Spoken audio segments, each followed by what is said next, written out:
มุนาวตัตตีโลโกสัตว์โลกย่อมเป็นไปตามกรรม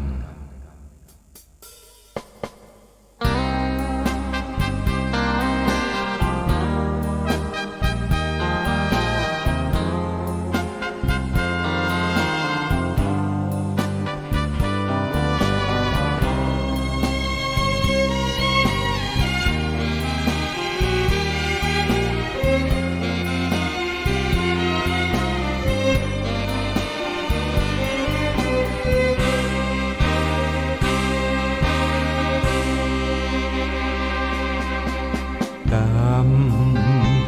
อำนาจกรรมกุศลกรรมหรืออกุศลกรรมทุกการกระทำเป็นกรรมชั่วกรรมดีคนเราเกิดมาเป็นไปตามกรรมเช่นนี้ทำชั่วทำดีล้วนแต่มีผลกรรมใจ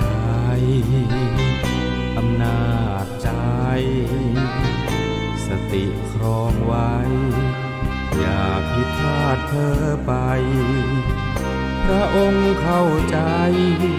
ชี้ในสิ่งกระทำจรวดบรรทุกใส่มาแล้วนาเวรกรรม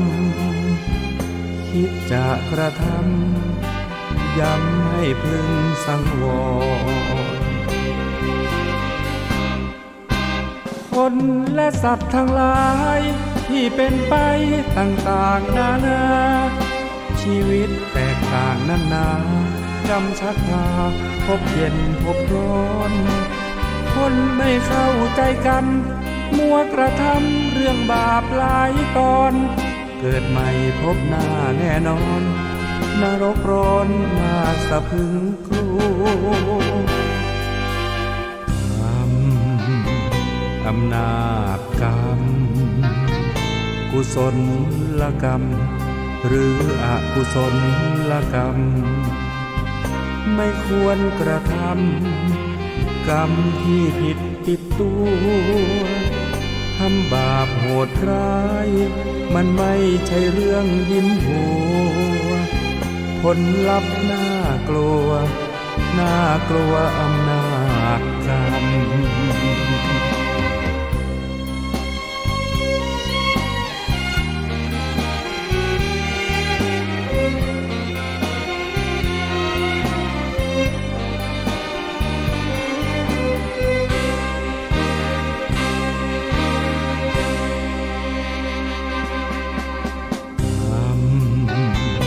อำนาจกรรมกุศลกรรมหรืออกุศลกรรมไม่ควรกระทำกรรมที่ผิดติดตัวทำบาปโหดร้ายมันไม่ใช่เรื่องยิ้มหัวผลลัพธ์น่ากลัวน่ากลัวอำนาจกรรม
เปรียบเทียบเขาเทียบเราใครมองไม่งามช่างเขาแต่เจ้าก็คือดอกบัวด้วยความสัตย์ซื่อยึดถือความดีเป็นหลักใครรักไม่รักก็ไม่จมปลักมองมัวเมื่อโผล่พ้นน้ำก็เห็นความงามในตัวไม่ยึดติดในตมชั่วขอเป็นดอกบัวดอกดีใครไม่มองว่าบัวงามเด่นแต่บัวก็เป็น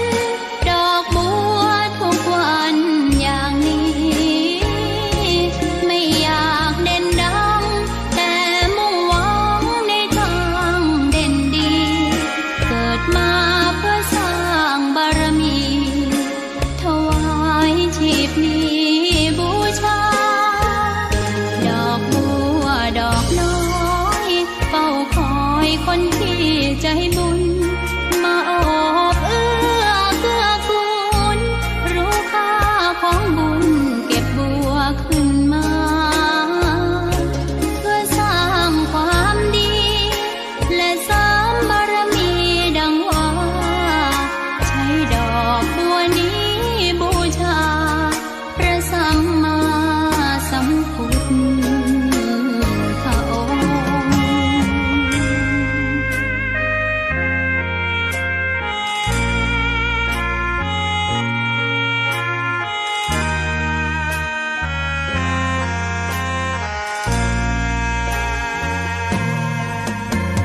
ใคร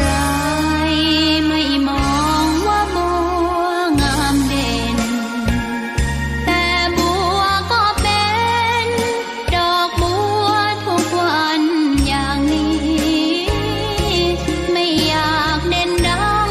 แต่มุ่งหวังในทางเด่นดีเกิดมาเพื่อสร้างบารมีถวายชีพนี้บูชาดอกบัวดอกน้อยเฝ้าคอยคนที่ใจบุญมาโอบเอื้อเกื้อกูลรู้ค่าของบุญเก็บบัวขึ้นมาเพื่อสร้างความดีและเสริมบารมีดังว่าใช้ดอกบัวนี้บูชาพระสัมมาสัมพุทธองค์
เกิดเป็นคนนั้นยากจริงนะเพราะพุทธศาสนายิ่งแสนยากเย็นคนไทยโชคดีที่สุดแล้วมีแก้ว3 ดวงงามเด่นมีวัดซึ่งเป็นนาบุญยิ่งใหญ่มีศาสนาพุทธประจำชาติไทยอยากหล่ออยากสวยเราต้อง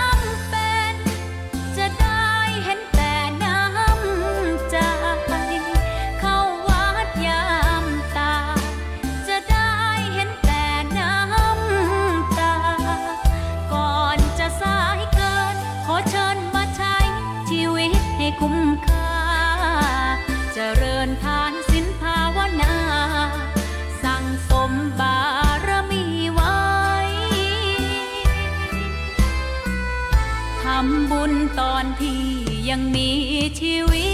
ตย่อมดีกว่าร้องเขาอุทิศบุญให้ อย่ามัวหลงเพลินเดินห่างวัด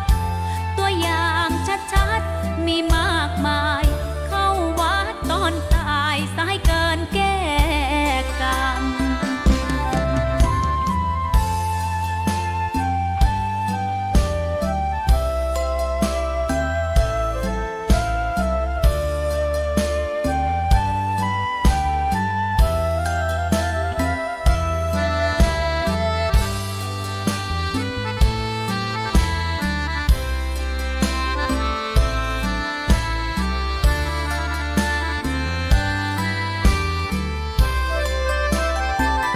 เข้าวัดยามเป็นจะได้เห็นแต่น้ำใจ เข้าวัดยามตายจะได้เห็นแต่น้ำตา ก่อนจะสายเกินขอเชิญมาใช้ชีวิตให้คุ้มค่า เจริญทานศีลภาวนา สั่งสมบารมีไว้ ทำบุญตอนที่ยังมีชีวิต ย่อมดีกว่าร้องเขาอุทิศบุญให้ อย่ามัวหลงเพลินเดินห่างวัด ตัวอย่างชัดๆมีมากมาย เข้าวัดตอนตายสายเกินแก้กรรม เข้าวัดยามเป็นผลบุญหนุน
เดอะเฮียน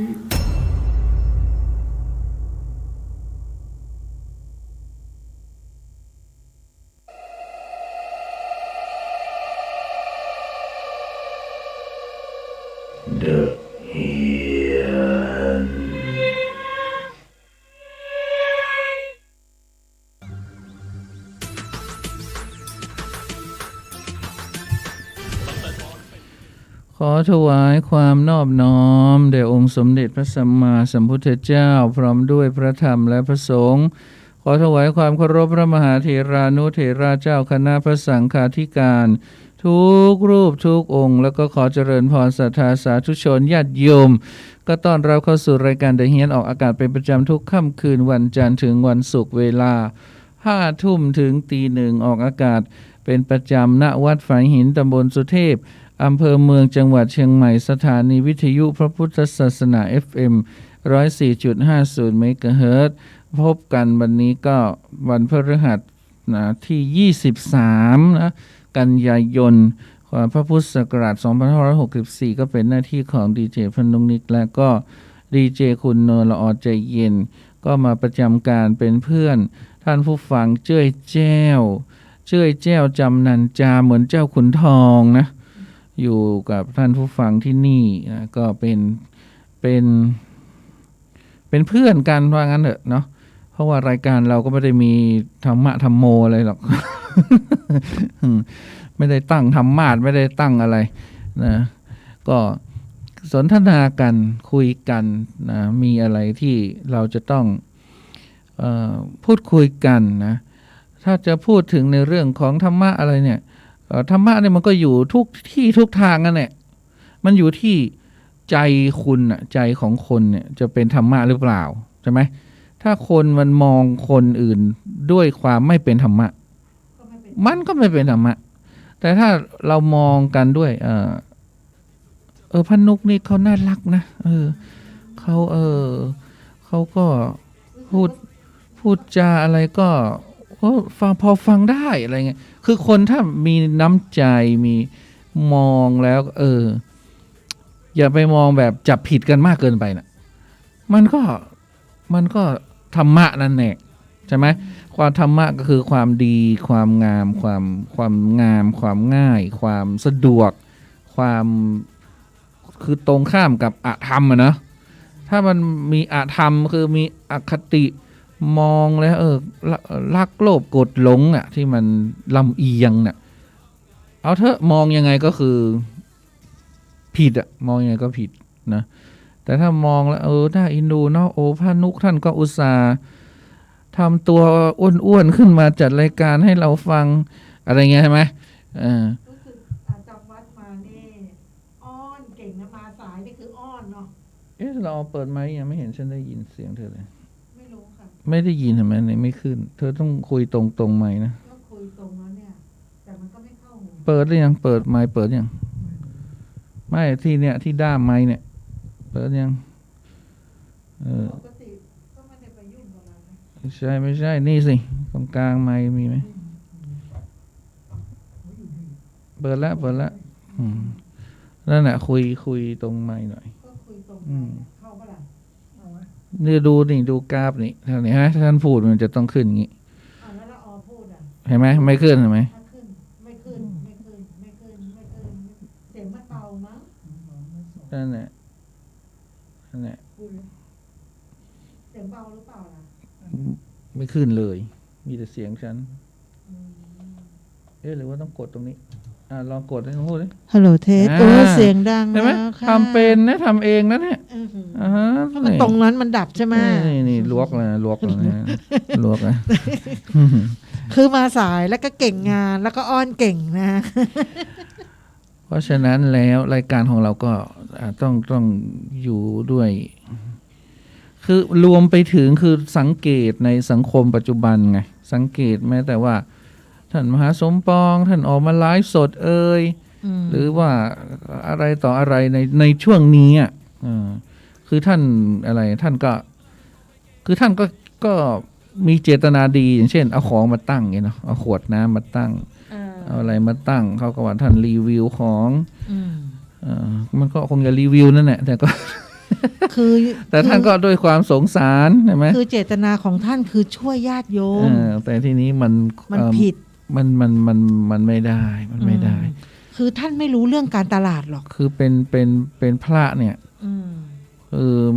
มันละเอียดอ่อนนะ ใช่ แล้วมันก็คำว่าพระเนี่ยมันก็โดยรวมนะโดยรวมอ่ะพอคนถูกใจแบบนี้อย่างเงี้ยคนก็ว่าอ้าวแล้วถ้าพระรูปอื่นไม่รีวิวของอ่ะพระรูปอื่นก็กลายเป็นพระไม่ดีอ่ะเข้าใจไหมแต่ว่ามหาสมปองเพิ่นรีวิวของให้โยมนะแสดงว่าเพิ่นดี แต่ตัวนุกเนี่ยไม่รีวิวอะไรให้ใครเลยมาดีอย่างเงี้ยไหมมันสร้างความแตกต่าง อีกหน่อยก็พระดีก็กลายเป็นพระอีกอย่างหนึ่งเนี่ยพอพระไม่ทำอย่างนี้กลายเป็นพระคือพระที่ไม่ทำถูกใจโยมก็กลายเป็นพระไม่ดีเนี่ยเพราะนั้นเราต้องมองกันด้วยความรัก มันอยู่ที่เจตนานะ มองด้วยความรักมองกันด้วยความเอื้ออาทร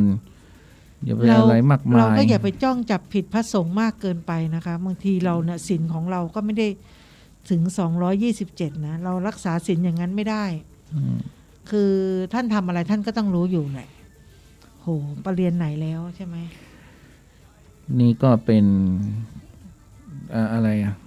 แล้วพูดอะไรมาถึงตรงนี้ก็คือนี่แหละนะก็คือมาจัดรายการเนี่ยก็คือมันก็เป็นอย่างนี้มาจัดรายการก็เหมือนมาบ่นให้ผู้ฟังนั่นแหละมันจะมีธรรมะเองแหละเพราะว่าวันทั้งวันก็ธรรมะมาทั้งวันแล้วเนาะพวกเราก็มาก็คือมานั่งบ่นให้ฟัง มานั่งบ่นไม่รู้ใครจะฟังไม่ฟังเราก็ไม่รู้เราก็บ่นวันนี้มันเป็นวันวิสุวัตนะวันอาจารย์วิสุวัตนะวันวิสุวัตวันนั้นก็วันอาจารย์วิสุวัตแล้วไม่ใช่กันวันที่กลางวันกลางคืนน่ะเท่ากันเอ้าวันนี้เหรอวันนี้วันที่นี่23นะก็ไม่รู้เลยเพราะว่าฝนตกโอ้ใช่เปียกเป็นลูกหมาเลยแล้วก็ตกแบบไม่เป็นเวลานะเดี๋ยวแดดออกแล้วฝนตกแล้วแดดออกแล้วฝนตกวันนี้อากาศแปรปรวนข้างล่างนี่น้ำท่วมจึงเลยอะอากาศแปรปรวนมากห้องข้างล่างนี่น้ำท่วมเลยอะแล้วขายของฝนตกเยอะฝนตกหนักตอนออกก็ไม่ตกนะพอออกไปได้ครึ่งทางเอ้าตกซะแบบกระหน่ำนะเมื่อเซลเปียกค่ะแต่ละคนหลายครั้งก็มีหลายคนที่บางทีฟังเราไปอ่านหนังสือไปเขาเรียกว่าโรคดึงผมตัวเองโรคดึงผมตัวเองเนี่ยมันเป็นโรคจิตชนิดหนึ่งใช่ยิ่งดึงยิ่งชอบยิ่งดึงแล้วรู้สึกสบายใจเขาบอกว่ามันแก้เครียดแต่มันทำให้ผมนี่บางลงมันบางคนนี่ดึงจนเป็นวงกลมเลยนะเหมือนกับบางคนที่กัดเล็บอ่ะตัวบางคนก็ชอบกัดเล็บกับหนังเล็บเพราะฉะนั้นตัวเองนั้นต้องตรวจสอบด้วยนะว่าคุณอาจจะเป็นโรคดึงผมตัวเองโรคดึงผมตัวเองหรือไตรโคทิโลมาเนียนะก็คือโรคผมร่วงที่เกิดจากการดึงหรือถอนผมของตัวเองอันนี้ไม่ดึงนะคะมันร่วงค่ะโดยตั้งใจหรือไม่ตั้งใจไม่อยากให้ร่วงอันนี้อยู่ในกลุ่มของโรคจิตย้ำคิดย้ำทำใช่บางคนก็ม้วนอยู่นะม้วนนะปัจจุบันนี้ไม่ทราบสาเหตุในการที่ว่าใครที่เป็นโรคม้วนผมดึงผมตัวเองนะก็มีมันถ้าในวิทยาศาสตร์ก็เกิดจากระดับการสื่อสารในสื่อประสาทในบริเวณสมองนี่ขาดความสมดุลทำให้ผู้ป่วยนี่ควบคุมพฤติกรรมการดึงผมของตัวเองไม่ได้ควบคุมไม่ได้นะเกิดจากความเครียดบางคนยิ่งเครียดยิ่งหมุนยิ่งเครียดยิ่งหมุนเป็นการกระตุ้นบางคนอายนะอายก็ม้วนผมอะไรเงี้ยหรือบางคนก็คันหนังศีรษะหรือบางคนก็เจ็บปลายประสาทอักเสบอะไรต่างๆโรคนี้เป็นได้ทุกเพศทุกวัยแม้จะแก่เหมือนละออแล้วก็ยังเป็นได้แล้วผู้ป่วยก็อาจจะยอมรับแล้วก็ไม่ยอมรับบางทีทำไปแล้วเราทักเนี่ยเขาถึงจะรู้นะใช่ว่าเขาดึงผมตัวเอง บางคนก็ดึงหลายหย่อมบางคนก็หย่อมเล็กบางคนก็หย่อมใหญ่บางคนก็ดึงที่เดิมซ้ำๆซากๆบางคนก็ดึงทั้งหัวเลยก็มี ก็เป็นเพราะฉะนั้นผมร่วงก็เลยกระจายเต็มศีรษะแล้วก็สามารถพบคนที่ถอนขนคิ้วก็มีนะบางคนก็ถอนขนตาบางคนก็ถอนหนวดเขาอะไรเงี้ยถอนขนหน้าแข้งจริงเพราะละออเคยถอนมีทุกขนถอนได้หมด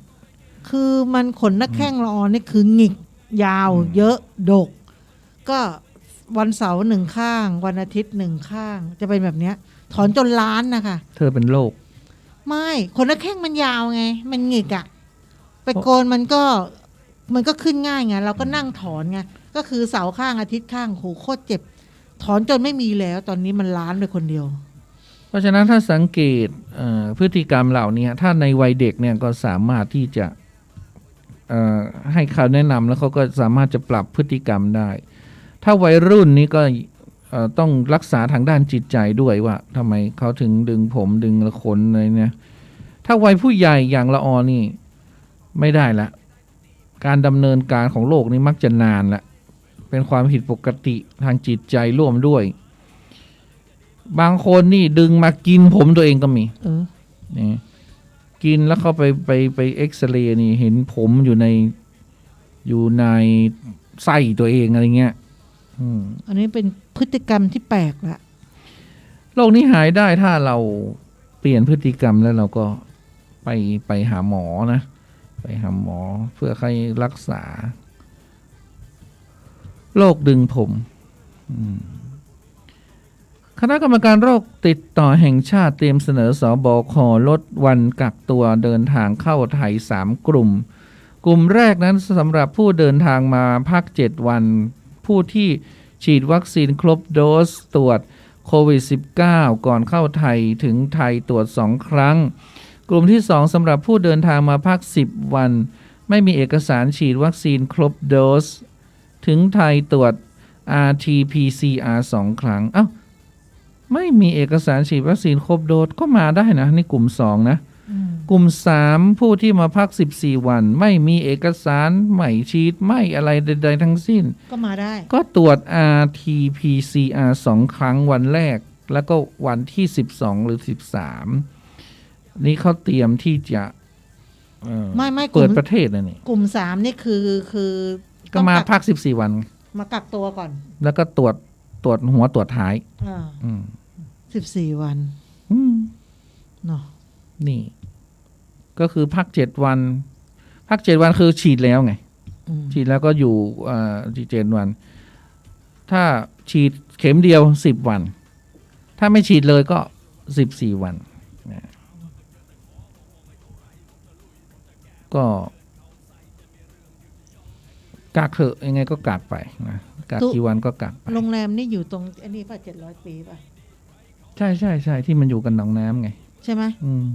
เขาสั่งปิดเนี่ย14วันเพราะว่าพบบุคลากรของโรงแรมเนี่ยสุ่มเสี่ยงนะคะเป็นกลุ่มก้อนก็เลยต้อง14วันก็ที่ร้านเมายำคาเฟ่สันติธรรมก็พร้อมเปิดให้บริการ1 ตุลาเหมือนกันเพราะว่ามีการฉีดพ่นยาฆ่าเชื้อทั่วทั้งร้านรวมทั้งในจุดสัมผัสร่วมห้องน้ำประตูหน้าต่างเพื่อความปลอดภัยและสร้างความมั่นใจให้แก่ผู้ที่เข้ามาใช้บริการในวันที่1 ตุลานี้เนาะสำหรับผู้ติดเชื้อในร้านทุกรายได้เข้าการรักษาอย่างทันทีที่ทราบผลและก็อยู่ในความดูแลควบคุมของทางสาธารณสุขจังหวัดเชียงใหม่อย่างเคร่งครัดส่วนผู้สัมผัสเสี่ยงสูงก็ได้ทำการกักตัวและปฏิบัติตามมาตรการของกระทรวงสาธารณสุขแล้วจ้ะทั้งนี้ก็ยังมีข่าวการกระแสต้านมองต่างมุมสำหรับการที่อนุญาตให้ต่างชาติเนี่ยซื้อที่ดินหรือที่พักเสรีเพื่อมาตรการกระตุ้นเศรษฐกิจหรือการลงทุนดึงดูดชาวต่างชาติเนี่ยมาซื้อที่ได้ด้วยเหรอใช่เขาบอกว่าอย่างนี้ไม่ได้นะอย่างนี้มันขายชาตินะเนี่ยใช่ขายอะไรก็ขายได้อย่าไปขายชาติของเราเพราะฉะนั้นเนี่ย เขาก็จะมาซื้อหมดเลยนะ ใช่แล้วอีกหน่อยคนไทยก็ เขา ไม่ ก็ มีสิท จะ ธิ์ มา จะ ยึ ซื้ ด อ ครอง แล้วเขาไม่ได้มายึดครองที่แบบบ้านนอกบ้านนานะเขาจะมาซื้อกลางเมืองเลยนะ เหรอ เขาจะมาซื้อ ใช่ใช่ ใช่ไหมเขามีเงินอ่ะ เออ เขาซื้ออะไรก็ได้ ทีนี้เขาจะซื้อหมดเลยเขาจะ ก็ ซื้อ เหมือน เขาจะซื้อตึกแถวทั้งท่าแพกันเลย ใช่ ใช่ไหมล่ะเขามีเงินอะ ก็เหมือนมี เขาได้รับอนุญาตให้ซื้อได้ไง เหมือนสถานที่หนึ่งไม่เอ่ยชื่อเนาะอันนั้นเราเข้าไปในหมู่บ้านเขานะเป็นหมู่บ้านอาณาจักรของเขาเลยอะ อืม คือเราเข้าไปอ้าวนึกเราอยู่ต่างประเทศอะ อืม เราเคยไปเที่ยวมาแล้วนะแบบว่าเอ้ยเราอยู่อีกประเทศหนึ่งเลยเหรอเขาบอกใช่ อันเนี้ยเขามาแค่คน2 คนเขามีเงินปุ๊บคือทางราชการน่ะให้เขาซื้อที่อยู่ตรงนั้นได้ อืม ก็เลยขยายอาณาเขตคราวนี้เวลาเขาเลือกตั้งเนี่ยเขาก็เลยตอนแรกเขามีสิทธิ์ที่จะเลือกตั้งได้นะมีผู้แทนมีอะไรได้หมดคราวนี้ทางการก็กลัวว่ามันจะเป็นของเขาสมดเลย ก็เลยให้คนไทยเข้าไปอยู่ตรงนั้น แล้วก็เป็นผู้นำตรงนั้น อืม แต่ในนามนะคะก็เลยมี2 ฝั่งเวลาเลือกตั้งก็คือต้องเป็นคนไทยดูแลตรงนั้น แต่เข้าไปในนั้นปุ๊บเป็นอีกเมืองหนึ่งอะ อืม แต่มันอยู่ด้านนอกไงรอบนอกไง อันนี้ก็ แต่ถ้าเสรีปุ๊บในเมืองเลย ต้องดูอีกทีนะ อันตรายนะอย่างเงี้ย ที่โรงพยาบาลมหาราชนครเชียงใหม่ก็ยังคงขาดเลือดนะขาดเลือดทุกกรุ๊ปเลยจำนวนมากเลยนะ ที่อาคารศรีพัฒน์ชั้น 1โรงพยาบาลมหาราชนครเชียงใหม่คณะแพทยศาสตร์มหาวิทยาลัยเชียงใหม่ ก็ผู้บริจาคโลหิตมีที่จอดรถประมาณ4 คันนะใครที่ไปบริจาคก็สามารถจอด จอดได้4 คัน ฝั่งตรงข้ามคณะเทคนิคการแพทย์ได้เลย เปิดรับบริจาคโลหิตทุกวันจันทร์ถึงศุกร์เวลา 8:30 ถึง 4 เย็นเสาร์อาทิตย์และวันหยุดนักขัตฤกษ์ก็เปิดนะ เปิด 8:30 ถึงเที่ยงแล้วก็บ่ายโมงถึง 4 เย็น ติดต่อสอบถามกรุณาโทร 053-935-624 แล้วก็ที่โรงพยาบาลนครพิงค์นะอาคาร 10 ตึกสีเหลืองส้มชั้น 2 โรงพยาบาลนครพิงค์นั้นก็เปิดรับบริจาคโลหิตทุกวันเช่นกัน วันจันทร์ถึงศุกร์ 8 โมงถึง 2 ทุ่มเลยอันนี้ดึกหน่อยได้ ส่วนเสาร์อาทิตย์และวันหยุดนักขัตฤกษ์ก็คือ 8 โมงเช้าถึง 16 ก็คือ 4 โมงเย็น ติดต่อสอบถามอันนี้โรงพยาบาลนครพิงค์นะโรงพยาบาลปังแงะ 053-999-220 ต่อ 1108 หรือ 053-999-220 ต่อ 9225 สำหรับผู้ที่ฉีดวัคซีนซิโนแวคเว้นระยะอย่างน้อย1 สัปดาห์คือคุณฉีดไป1 สัปดาห์คุณค่อยมาบริจาคนะจึงจะสามารถบริจาคได้สำหรับผู้ที่ฉีดแอสตราเซเนกาและจอห์นสันแอนด์จอห์นสันแล้วเนี่ยก็ต้องนู่น4 สัปดาห์หรือเดือนหนึ่งคุณถึงจะมาบริจาคได้นะหากมีอาการข้างเคียงหลังฉีดวัคซีนหลังหายดีแล้วก็ควรเว้นระยะอีก1 สัปดาห์จึงจะมาบริจาคเลือดของคุณได้นะอย่างต้นนกนี้ไม่ได้เลย เพราะว่าเป็น พาหะ เป็นพาหะโรคอะไรนะ อหิวาตกโรคเลย พาหะเขาเรียกพาหะ คือเขาไม่เอาเขาไม่เอาเลือดต้นนก พาหะ ต้นนกก็เลย มีหลายคนก็ว่าต้นนกบริจาคร่างกายหรือยังอะไรหรือยังไม่บริจาคทำไมเขาไม่เอาเลือดเนื้ออะไรของฉันทั้งนั้น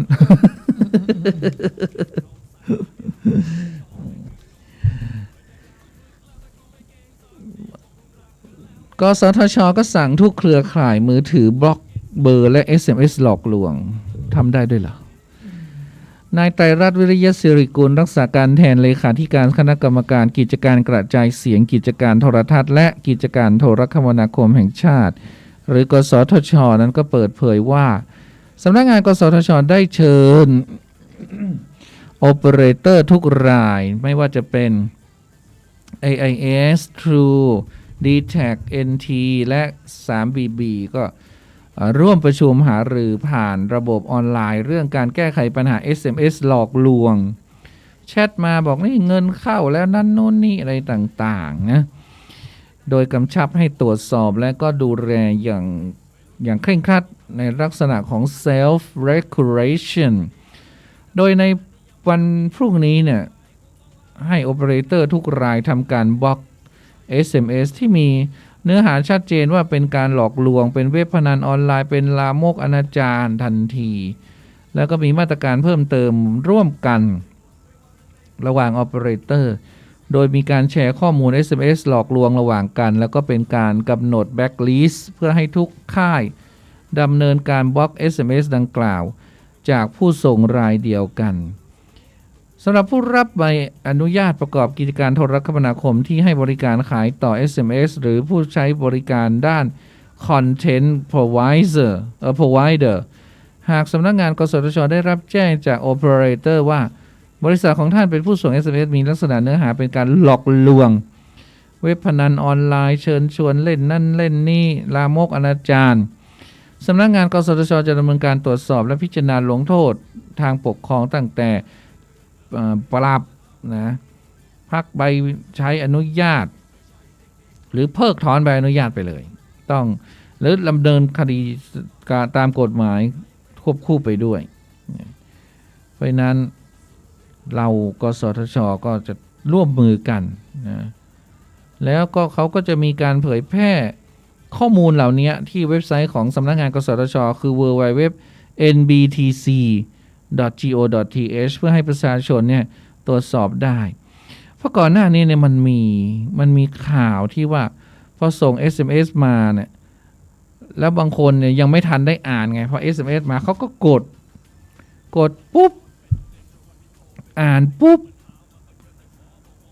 คือกดอ่านแค่นั้นนะมันสามารถไปดูดเงินธนาคารเราหมดเลยภายในพอกดอ่านปุ๊บแล้วเขาก็เฉยๆไม่ได้สนใจพอ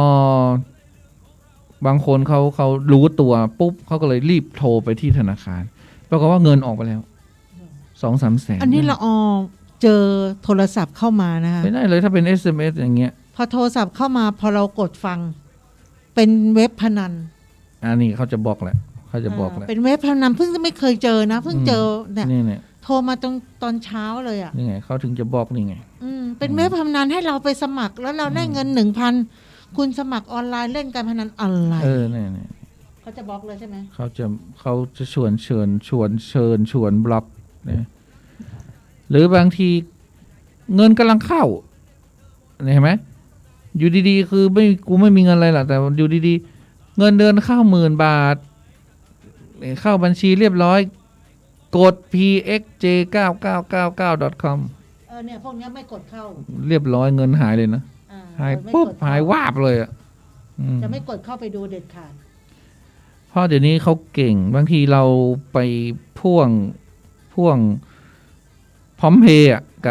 กับบัญชีธนาคารใช่ไหมใช่เขารู้เบอร์เขาก็นี้ได้เลยที่เสาหินแม่เสลียงที่เราเคยไปเนาะก็พบเด็กนักเรียนครูชาวบ้านติดโควิด -19 จำนวน110 รายคัสเตอร์110 รายเลยเดี๋ยวเสาหินบ้านนอกอยู่ติดชายแดนแม่เสลียงจังหวัดแม่ฮ่องสอนเสาหินนะมีคัสเตอร์ป๊าดมัน110 รายติดชายแดนแล้วนั้นน่ะ110แสดงว่าคนข้างนอกข้างในออกมาก็คนข้างนอกเข้าไปคลัสเตอร์เพราะตอนเนี้ยเขาปิดหมู่บ้านไม่ให้เข้าแต่ละที่เนี่ยเชียงรายแม่ฮ่องสอนนะปิดหมดที่หางดงนี่ก็มีบ้านหนองตองก็พบอีก7 รายคลัสเตอร์ไหมหรือว่าพบเฉยๆพบแล้วก็ไม่คลัสเตอร์หมายถึงเขาติดของเขาเองใช่แต่เขาก็มาที่เซ็นทรัลเวสต์เนี่ยนะเซ็นทรัลเวสต์เนี่ย12 กันยาไม่มีคลัสเตอร์อันนี้ที่เขาติดเนี่ยหางดงบ้านหนองตองก็ตรงอะไรนะเขาบอกว่าหมู่บ้านหนองตองหางดง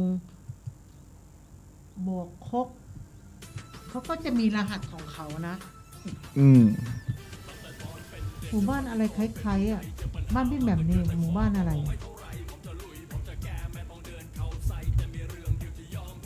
พี่แม่บ้านเกาะมันคนละที่พูดถึงบ้านเกาะแล้วก็ตอนแรกเราก็ไม่รู้ว่ากฐินฝายหินจะมี30เนาะ พี่แหม่มเขาก็มี30เหมือนกัน เราก็เลยไปไม่ได้ทีนี้ ก็ไม่เป็นไรไปไม่ได้ก็คือ ก็ ไป ใส่ ไม่ได้ ซองไป ใส่ซองไป เอาตรงกัน เพราะว่า พอดี พี่แหม่มเขาก็เป็นกฐินสร้างศาลา ศาลาปฏิบัติธรรม ซึ่งโอ้โหตั้งแต่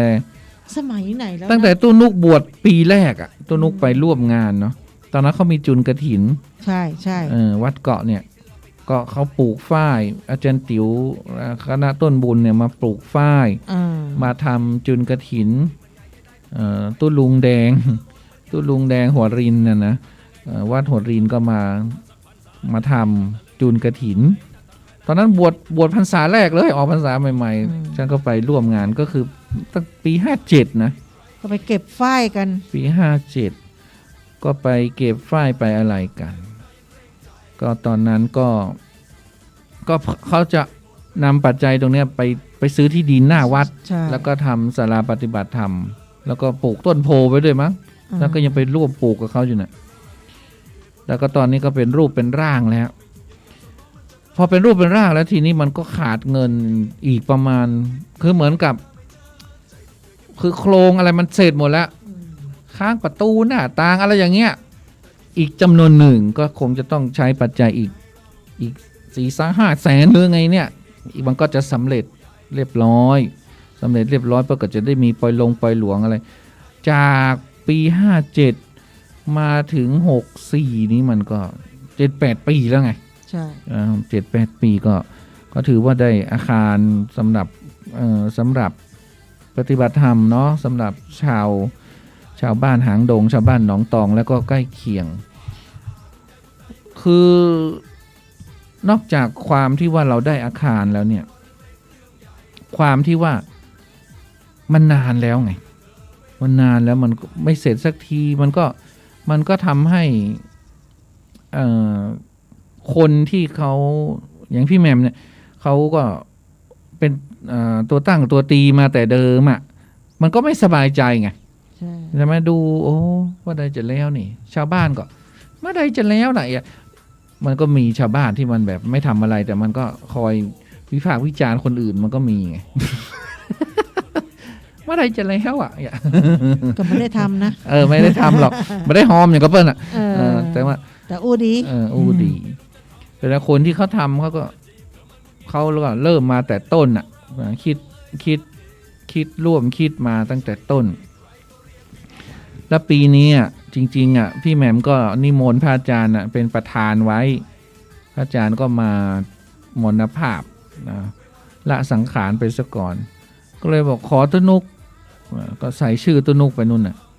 ศรีนินทนาปาโลไปเป็นประธานกฐินวัดเกาะวัดลูกกะลามที่ไหนก็บ้านพี่แหม่มไงแล้วทีนี้ก็เรามาดูอีกทีฝ่ายหินมอชเขาก็เอา30เหมือนกันมันเป็นวันเสาร์อ่ะ30เดือนนี้เหรอเดือนตุลาสิมันเดือนนี้มันยังไม่ออกพรรษาก็เลยก็ไปไม่ได้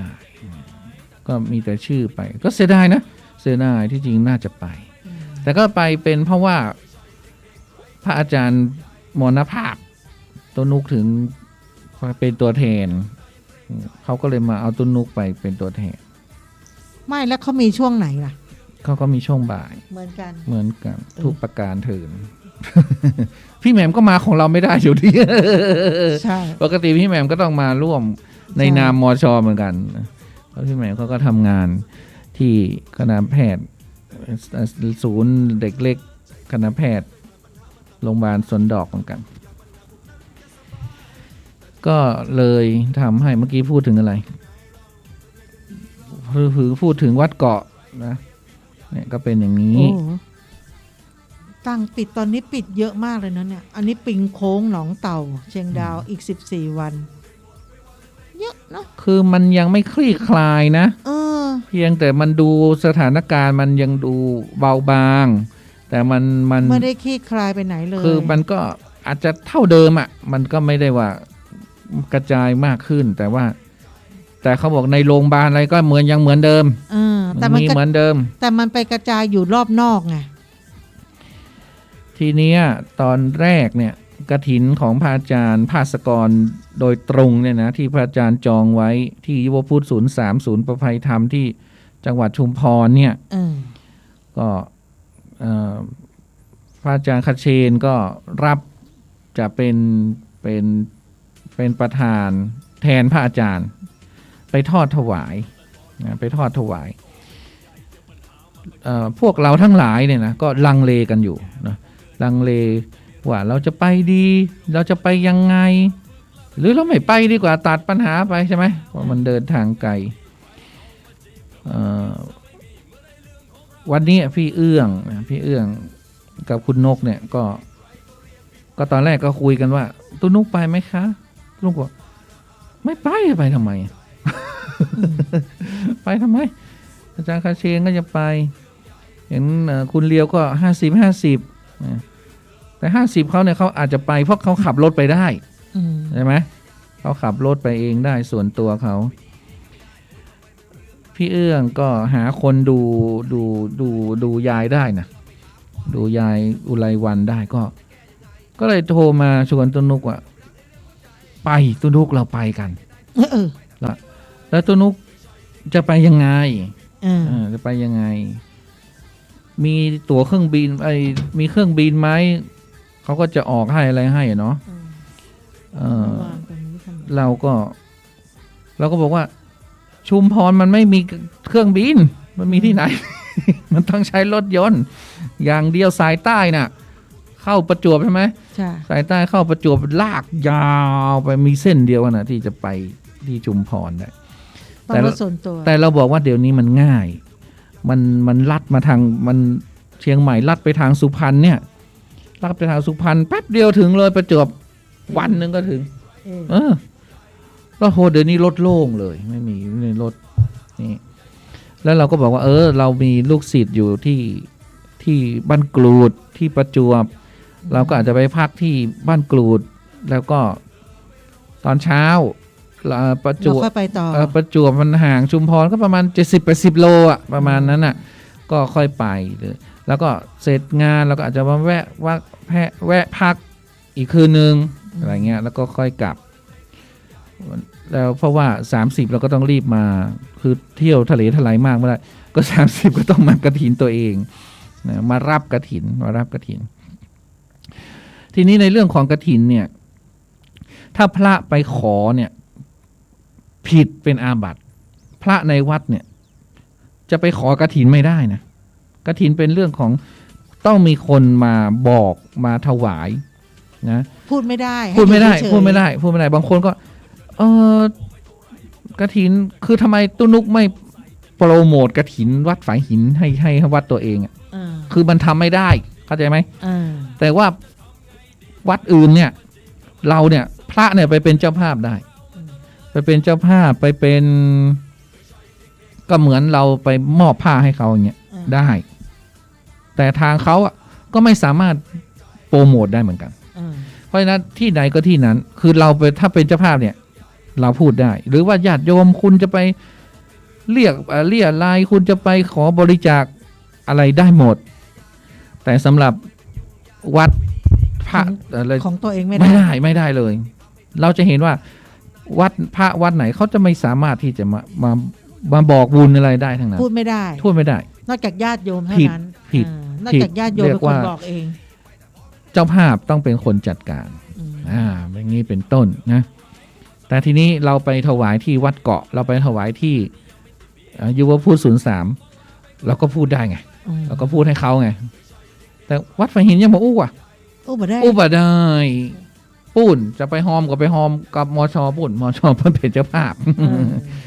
ไม่ต้องมาโอ้ตุนุกมีกฐินเดี๋ยวจะร่วมบุญด้วยนั้นโน่นนี่จะโอนมาให้ไม่ต้องให้คือต้องตั้งกองเองเลยทำอย่างนั้นได้พระจะได้ไม่ผิดเนาะใช่พระพูดไม่ได้ก็คือญาติโยมอยากจะมาร่วมงานเนี่ยก็ตั้งกองเองอย่างเมื่อก่อนเนี่ยเราก็จะตั้งกองเองแล้วก็ปักมาแล้วเราก็แห่ขึ้นมาเหมือนชาวบ้านฝายหินเนี่ยเขาก็จะมาร่วมกับมช.โดยการตั้งกองกฐินของเขาเองก็คือเป็นกองแล้วก็มากันเองถ้าอยากจะร่วมนะคะอันนี้คารวาสพูดถ้าอยากจะร่วมก็คือ เอาตั้งกองของตัวเองมาแล้วมาถวายร่วมกับมช.ในวันนั้นเท่านั้นเองอะค่ะแล้วก็เป็นเขียนของตัวเองว่าเป็นคณะของใครก็ว่ากันไปเท่านั้นอ่ะเขาเรียกว่ากฐินสามัคคีใช่เราอันนี้ฉลาดเนาะเนาะเพราะฉะนั้นก็เอามาเองก็เหมือนที่เขาบอกนะคือผ้ากฐินทานกับผ้าอานิสังสาบริวารทั้งปวงนี้เป็นของบริสุทธิ์ดุจเลื่อนลอยมาจากหน้าผาอากาศนั่นเขาไม่ได้คือมาจากไหนไม่รู้ไงพระต้องไม่รู้ว่ามันมาจากไหนต้องไม่รู้ตกอยู่ท่ามกลางสงฆ์ระหว่างนี้นะพระต้องไม่รู้เรื่องแล้วพระเขาก็จะต้องจัดแจงกันเอาเพราะนั้นต้องไม่รู้ต้องเป็นท่านหนึ่งที่ไม่รู้จะมาถามพระจริงๆอาจจะรู้ก็ได้แต่ไม่รู้ก็ไม่รู้ไงเรารู้แต่ก็ไม่รู้ไงใช่ไหมคนไหนอยากจะร่วมกฐินวัดฝายหินก็ตั้งกองมาเองฉะนั้นก็จะบอกที่ของพี่แหม่มนะพี่แหม่มก็วัดเกาะ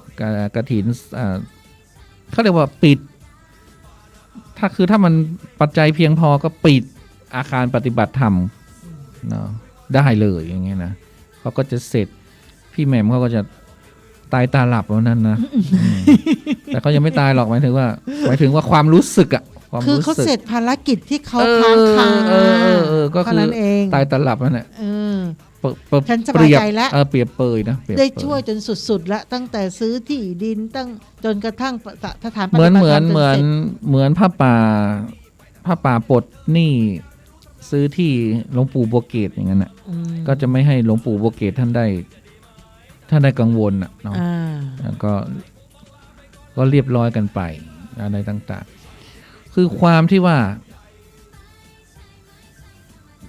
ไปเป็นหนี้ไปเป็นภาระเป็นอะไรเนี่ยมันเป็นบ่วงเป็นห่วงเนาะเป็นบ่วงเป็นห่วงจริงๆเลยแล้วก็เลยก็จะต้องไปทีนี้ก็จะต้องแล้วก็ว่าตุ้นุกจะทำไงไปชวนท่านเขมไปด้วยนะเราก็ชวนแล้วท่านเขมก็เป็นนางห้องไงก็ไม่ไปไหนไงเอาแล้วก็บอกนี่เธอเป็นลูกพระอาจารย์นะเธอต้องไปนะเนี่ยเธอไม่ไปได้ยังไงเขาก็อยากจะเห็นโอ้นี่สามเณรคำจันทร์เหรอโอ้รูปนี้เหรอเนี่ยเพราะว่าทางโน้นเขาก็ถามมาว่าวัดฝายหินจะมากี่รูปเขาจะได้ยังไงเขาจะได้จัดต้อนรับหรือไงแล้วเขาก็พี่เอื้องก็ดีใจด้วยว่ามีคนของฝายหินเนี่ยไปร่วมงานด้วยมันก็จะได้ก็คือตอนแรกเรา50-50นะ50-50แต่ตอนนี้ถูกไฟบังคับเหรอ50-50ค่อนไปทางจะไม่ไปแต่ถ้าตอนนี้เราก็ต้องหารถตู้หรือไงเขาก็บอกว่าถ้ารถส่วนตัวใครขับให้ตุ้นุกว่ะเยอะแยะเราก็บอกอุ้ยมันจะมีใครมาขับมันไกลนะพวกนี้มันไม่ชอบขับหรือเราขับไปเองก็ได้นะขับไปเองให้แป๊วขับไปแต่มันก็นานหน่อยให้แป๊วขับไปนะแต่ถ้ารถตู้ก็วันละ1,800นะเดี๋ยวนี้นะเปล่า1,800ตั้งนานแล้วนั่นน่ะวัน 2,000 วัน 1,800นะประมาณนั้นก็รถตู้ไปก็ไปก็เดี๋ยวค่อยว่ากันออกพรรษาเดือนหน้าก่อนก็ได้ไปเที่ยวทะเลด้วยไงถ้ารถตู้ไปก็หอมๆกันไปกะเดี๋ยวต้องดูว่าใครจะไปบ้างเราก็บอกว่าโอ๊ยไปรถส่วนตัวไม่ต้องฉีดก็ได้วัคซีนอ่ะเพราะเราไม่ได้ไปเครื่องบินไม่ได้ไปท่ารถท่าเรือเราอยู่เฉพาะพวกเราก็ใครเพิ่งไปมาก็มีคนเพิ่งไปมาเหมือนกันก็บอกโอ้โหโล่งถนนโล่งมากส่วนธันวาก็ถ้าไม่เลื่อนก็เป็นงานพระอาจารย์เนาะงานชาปนกิจพระอาจารย์สรุปแล้วได้หรือไม่ได้อะไรไม่ได้หรือไม่ได้พระราชทานเพลิงศพเขาก็ยังนี้อีกเนี่ยเขาก็ยังจะขอปรับสำนวนอะไรอีกนิดหนึ่งยังไม่ยื่นแต่หลวงพ่อเซ็นแล้วนะเหรอเซ็นแล้วหลวงพ่อเซ็นแล้วเขาก็ขออุดรูรั่วหน่อยนึงกลัว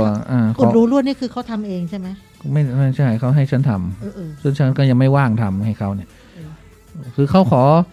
ขอเป็นแบบบทนำแล้วก็บทสรุป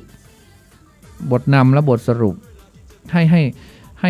เห็น กระ ว่า ชับกว่านี้หน่อย ให้เห็นว่าพระอาจารย์เนี่ยโอ้โหมีคุณูปการแบบนี้นะ คือให้อ่านปุ๊บแล้วก็ให้รู้เลยว่าพระอาจารย์มีคุณูปการอย่างเงี้ยก็ไม่มีใครทำก็ต้องเขาบอกว่าอยากให้มาจากทางวัดเพราะตอนนี้วัดเป็นคนขอใช่ไหมอยากให้มาจากทางวัด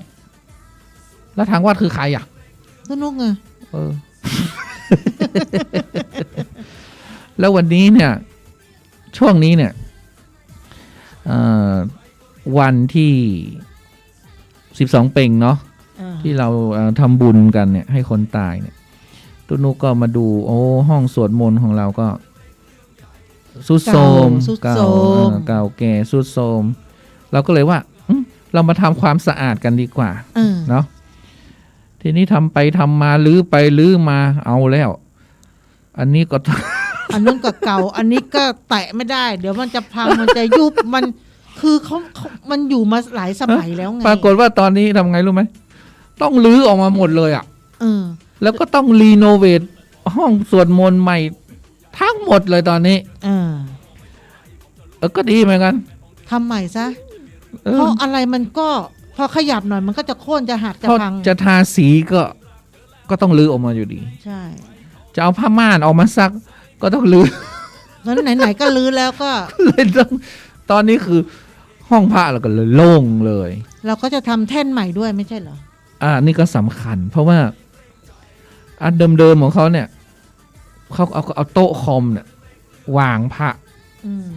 แล้วก็เป็นโต๊ะไม้ลังธรรมดาเนี่ยวางพระประธาน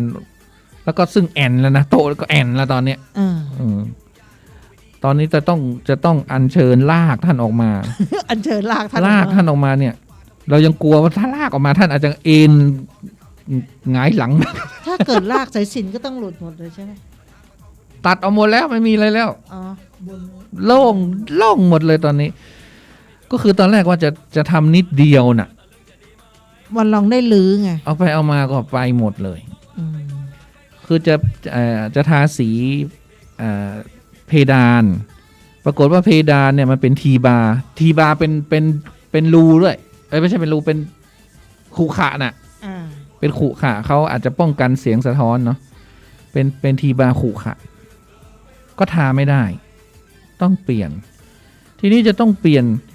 ไหนๆก็จะเปลี่ยนแล้วแหละก็ทำไมไม่ทำเป็นทีบาร์แบบเดี๋ยวนี้เขามีแบบยกระดับเล่นระดับเล่นหยักเล่นอะไรทำเป็นกลุ่มช่างก็แนะนำอย่างนี้แล้วก็เอาอะไรที่ดีตารางเมตรละ200มันมีอยู่ประมาณ100กว่าตารางเมตรเนี่ยนะตกอยู่ 20,000 กว่าบาทแล้วก็บอกเอา 20,000 ไม่แพงเพดานทั้งห้องมันจะแพงได้ไง 20,000 กว่าบาทเองห้องก็ใหญ่ด้วยเอาพอบอกต้องรื้อเพดานทำเพดานใหม่ก็กลายเป็นไหนๆก็นี่ก็เอาทาสีไปซะก็คือเลยรีโนเวทใหม่หมดเลยตอนนี้แล้วเรื่องแล้วราวแล้วเรื่องแล้วราวให้มันจบไป งบก็100,000 นิดฮะ100,000 นิดทำใหม่หมดเนี่ยนะทำใหม่หมดเลยทาสีทำแท่นหรือเพดานเดินสายไฟใหม่หรือแอร์ด้วยหรือแอร์เขาไม่ได้มาลื้อให้ฟรีนะเขาก็ต้องจ้างเขามาลื้อนะคือแอร์ที่ธรรมสถานเป็นแอร์เก่าแล้วเขาเอาตั้งพื้นแล้วก็มันไปอยู่ข้างหน้า2ตัวอยู่ข้างหลังตัวหนึ่งมี3ตัวแล้วว่าเวลาญาติโยมจะเปิดแอร์เนี่ยก็ต้องเดินมาข้างหน้าใช่แล้วก็ข้ามเอื้อมหัวพระไปถ้าพระนั่งอยู่ เพื่อจะมาเปิดแอร์คือมันวางตำแหน่งที่มันไม่ถูกไงตอนนี้เราก็จะทำแท่นใหม่เรียงใหม่อะไรใหม่ก็ ทั้งหมดทั้งวันน่ะประมาณแสนนิดๆเห็นช่างเหลงว่างั้นนะก็เอาโอเค สู้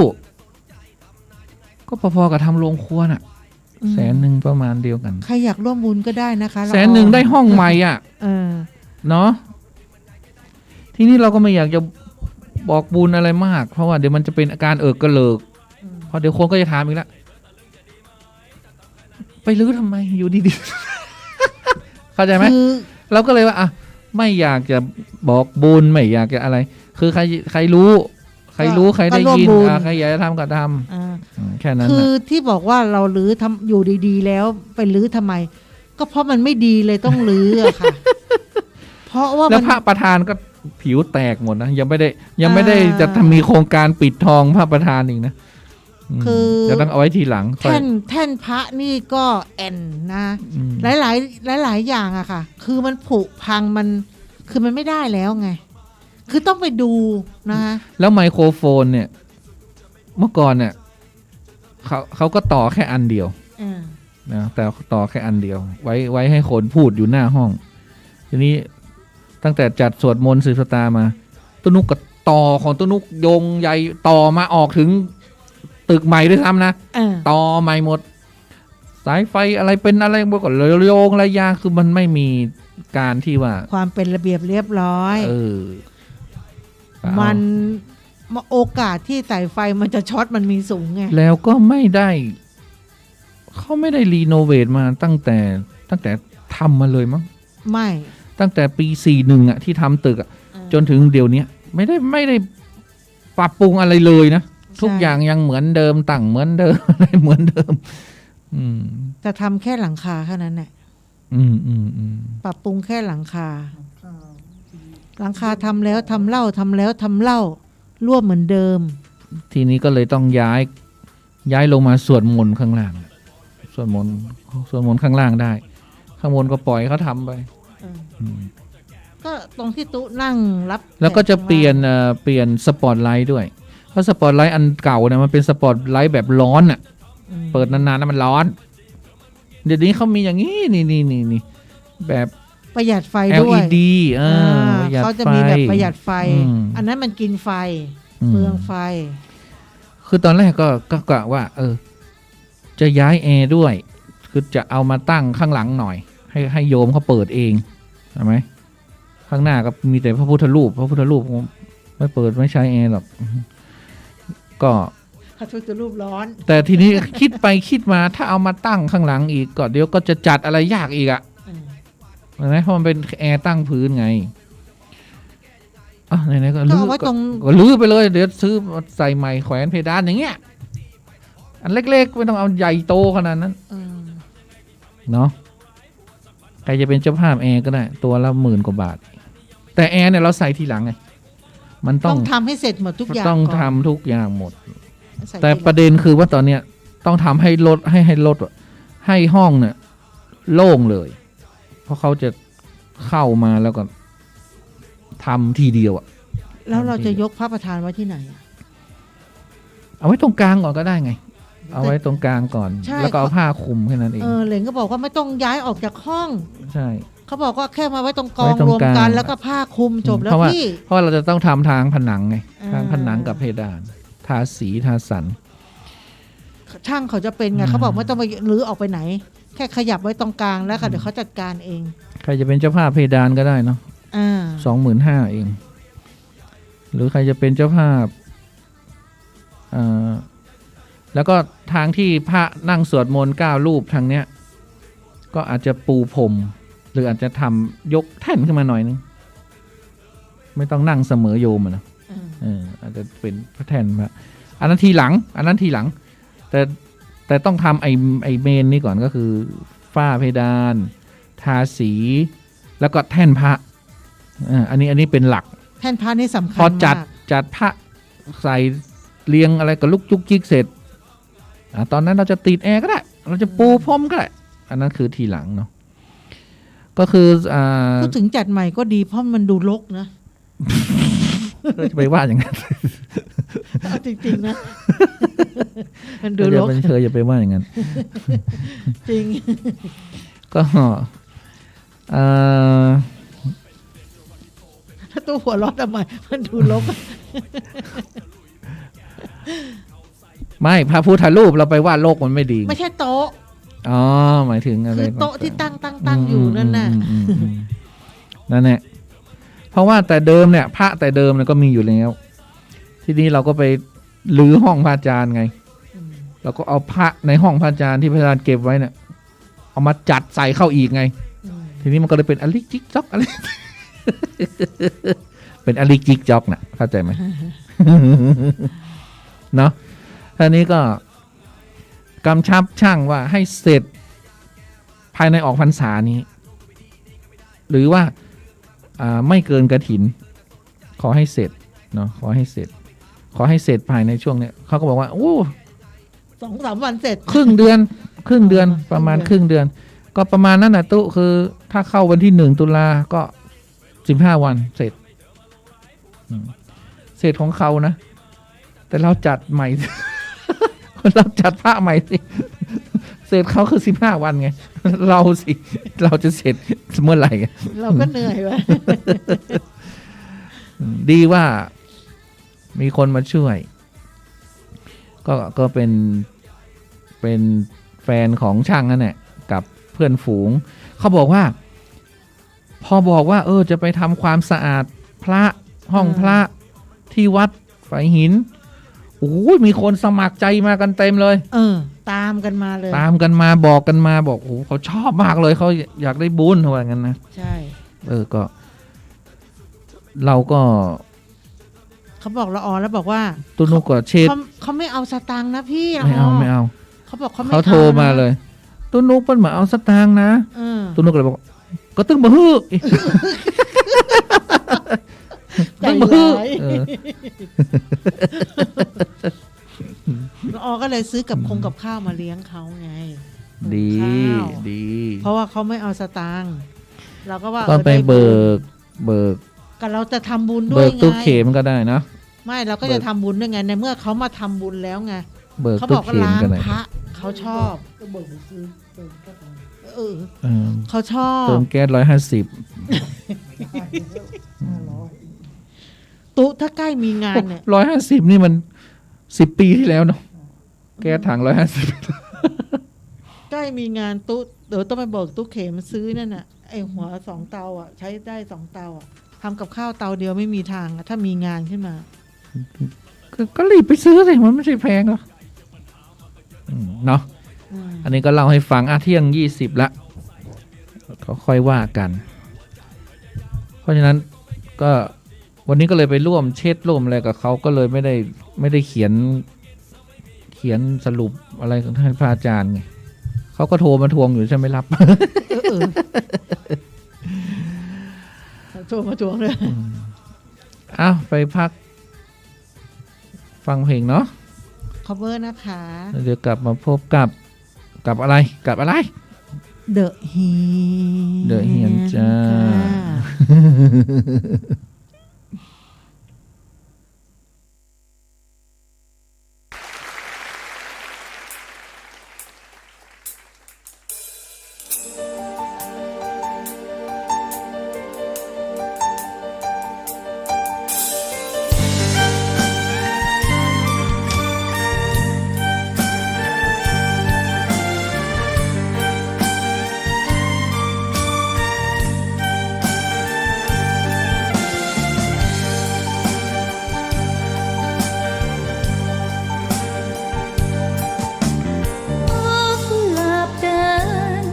เป็นสื่อแห่งความรักเรากลิ่นสียวนเย้าเราใจรักรันจวนน้ำกุหลาบคมเพลอที่ชมเจ้าเย้ายวนถูกคมน้ำร้องครางครวญหัวใจสลายวันคืนล่วงเลยเห็นกุหลาบปลีเปรยใจเสียดายสิ้นสุดกันแล้วหรือเราอ้อนวอนเท่าไรเธอก็ไม่กลับหวนคืนผิดที่ฉันหรือว่าเธอเป็น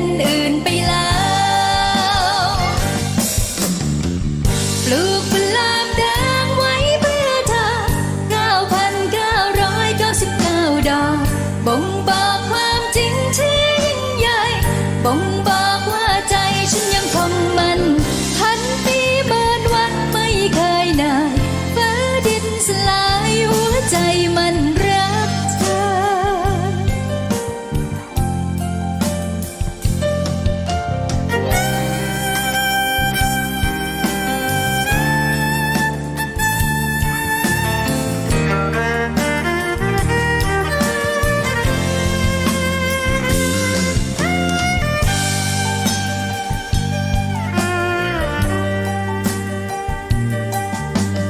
วันคืนล่วงเลยเห็นกุหลาบปลีเปรยใจใจหายเสียดายสิ้นสุดกันแล้วหรือเราอ้อนวอนเท่าไร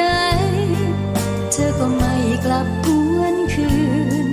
ผิดที่ฉันหรือว่าเธอเป็นอื่นไปแล้วปลูกกุหลาบแดงไว้เมื่อเธอ9,999 ดอกบ่งบอกความจริงที่ยิ่งใหญ่บ่งบอกว่าใจฉันยังคงมันพันปีเบินวันไม่เคยนายฟ้าดินสลายหัวใจมันรักเธอปลูกกุหลาบแดงไว้เมื่อเธอ9,999 ดอกบ่งบอกความจริงที่ยิ่งใหญ่บ่งบอกว่าใจฉันยังคงมันพันปีเบินวันไม่เคยนายฟ้าดินสลายหัวใจมันรักเธอ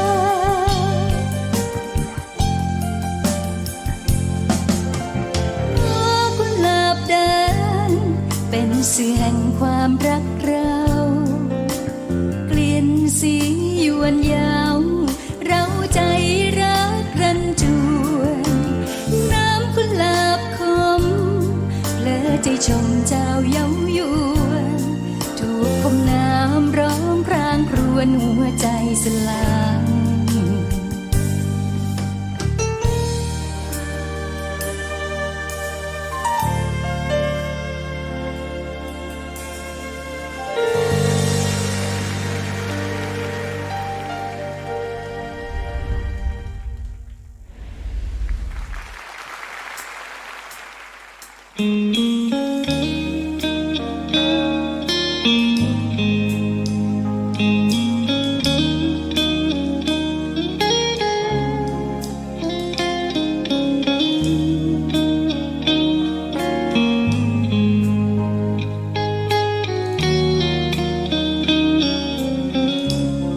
ฉันรู้ว่าเธอเหงาตั้งแต่เขานั้นจากไปฉันรู้เธอวุ่นวายต้องการใครสักคน คนที่คอยปลอบโยนให้เหตุผลช่วยผ่อนคลายช่วยเธอตัดสินใจ เขาไปเป็นอื่นแล้วเธอก็ยังไม่เลิกราใจเธอคอยเรียกหายังลังเลร่างไรทั้งที่ยังมีฉันคนที่รักเธอมากมายเธอกลับมองข้ามไปใจดวงเดียวแต่มีสองทางเดินเธอเลือกใครลองถามใจเธอดูว่าเธอจะเลือกคนที่เธอรักหรือว่าเธอจะเลือกคนที่เขายังรักเธอเสมอฉันเอง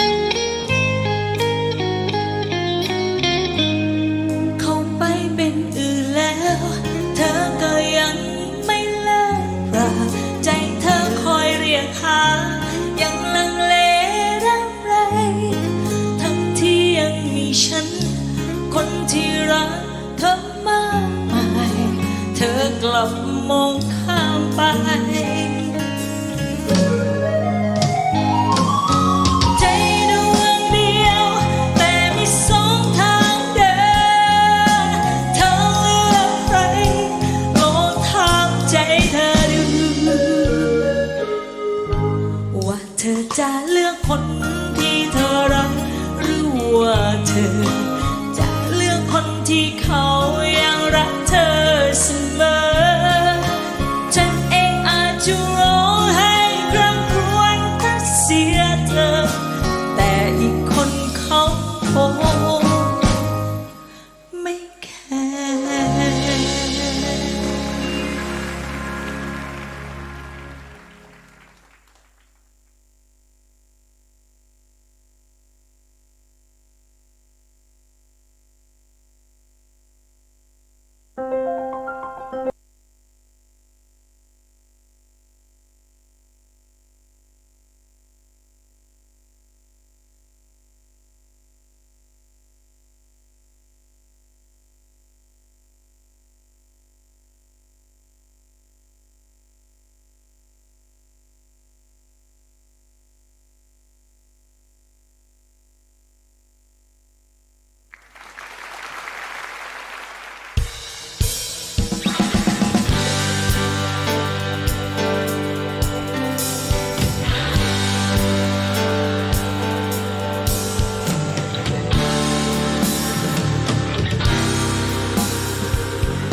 มีใครรักคนที่ไม่งามกายเราสามไม่สวยเหมือนใครทุกคนสวยอยากเราไปเจ็บใจผิดแบบคนไปอย่างไรหรือเราถูกชิงชังไม่สวยเหมือนใครเขาสั่งตัวเราถูกคนอย่างเดียวยิ่งคิดยิ่งให้เกลียดเกลียดเกลียดเกลียดเกลียดเกลียดเกลียดเกลียดเกลียดเกลียดฉันแสนเกลียดคนเยาะเย้ยตัวเราความเหลื่อมล้ำทำเราให้เศร้ามองไม่อยากจะมองลูกชายแม่เงาแต่คนสวยมีคนรักใครเขาสั่งเราสิ้นความสนใจอยากจะสวยอย่างคนอื่นทั่วไปและใครๆอาจไม่อยากเห็นยิ่งคิดยิ่งให้เกลียดเกลียดเกลียดเกลียดเกลียดเกลียดเกลียดเกลียดเกลียดเกลียดฉันแสนจะชังคนสวยทุกคน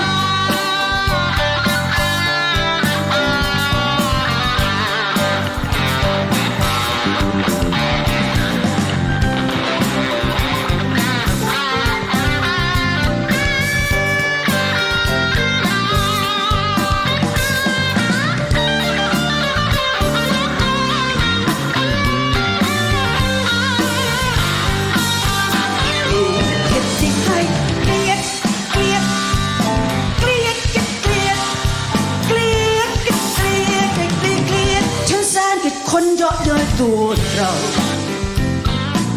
ความเหลื่อมล้ำทำเราให้เศร้ามองไม่อยากจะมองลูกกายแม่เงา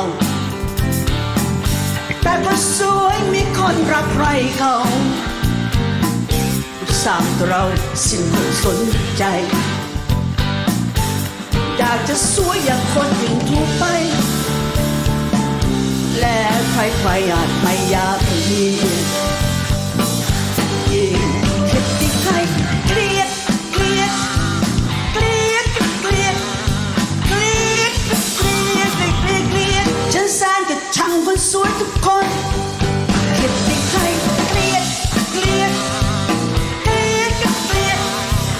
เกลียดเกลียดเกลียดเกลียดเกลียดฉันแสนจะชังคนสวยทุกคน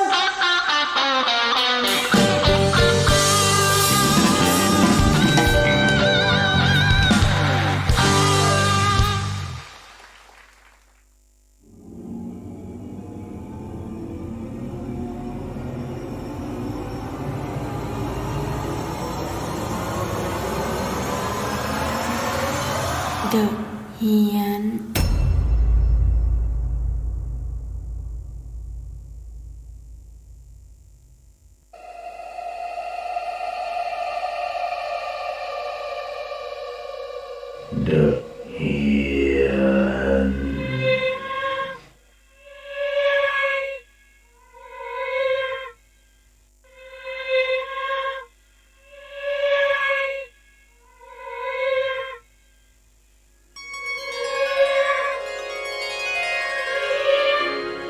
ॐ गङ्गणपतये नमो नमः ก็กลับเข้าสู่เดือนเฮียนของเรานะเที่ยงคืน33นาทีจ้ะหลังไมค์ก็หัวเราะเหิดอยู่กับละออนะก็เลยต้องปิดไลฟ์ของละออ มีใครดูเธอบ้างเหรอวันนี้ไม่มีใครเขาหลับไปกันหมดแล้วใช่ไหมวันนี้เราก็มีเคล็ดลับมูเตรูนะเคล็ดลับมูเตรูฉันรอดค่ะฉันรอดค่ะ คือคำว่ามูเตลูเนี่ยเราได้ยินกันมานานแล้วเนาะอะไรคือมูเตลูอะไรคือสายมูคือมูนี่คืออะไรมูเตลูมูเตลูมูก็คือเขาเรียกมโนป่ะคือก็มูก็คือจะพูดว่าไงดีวะคือมูเตลูเนี่ยมันเป็นชื่อหนังที่ต่างประเทศซึ่งเขาฉายมานานแล้วตั้งแต่สมัยเป็นวิดีโอแล้วเขามีหนังชื่อว่ามูเตลูศึกไสยศาสตร์นั่นน่ะซึ่งตัวหนังนี่เป็นเรื่องราวการต่อสู้ของหญิงสาว2 คนที่ใช้ไสยศาสตร์มนต์ดำเนี่ยมาประลองเพื่อแย่งชิงผู้ชายคนหนึ่งก็คือมูเตลูศึกไสยศาสตร์คือศึกแย่งผู้ชายน่ะด้วยการใช้ไสยศาสตร์เกี่ยวกับความลี้ลับเพราะว่าในหนังเนี่ยเขาจะมีคาถาหนึ่งเขาจะมีคาถาว่ามูเตลูมูเตลูมูเตลูมูเตลูมูเตลูอ๋ออันนี้เคยได้ยินบ่อยนะเพราะฉะนั้นชาวเน็ตไทยก็เลยเอามาใช้เอาคาถาเหมือนเมื่อก่อนเราใช้โปเยโปโลเยงโปโลเยก็ประมาณผีอ่ะใช่ไหมผีเจอผีอ่ะนะอันนี้ก็คือมูเตลูเพราะฉะนั้นการที่คนไทยเอาคำว่ามูเตลูมาใช้นี่ก็อาจจะมาจากชาวเน็ตเนาะเพราะว่ามูเตลูเนี่ยก็เป็นเรื่องของการเรียกความเชื่อเรื่องเรียกโชคลางของขลังเสริมมงคลเสริมดวงชะตาอะไรนี่แล้วก็เลยเรียกกันมูเตลูอย่างเงี้ยเพราะฉะนั้นเขาก็เลยวันนี้เราก็เลยจะไปมูเตลูกัน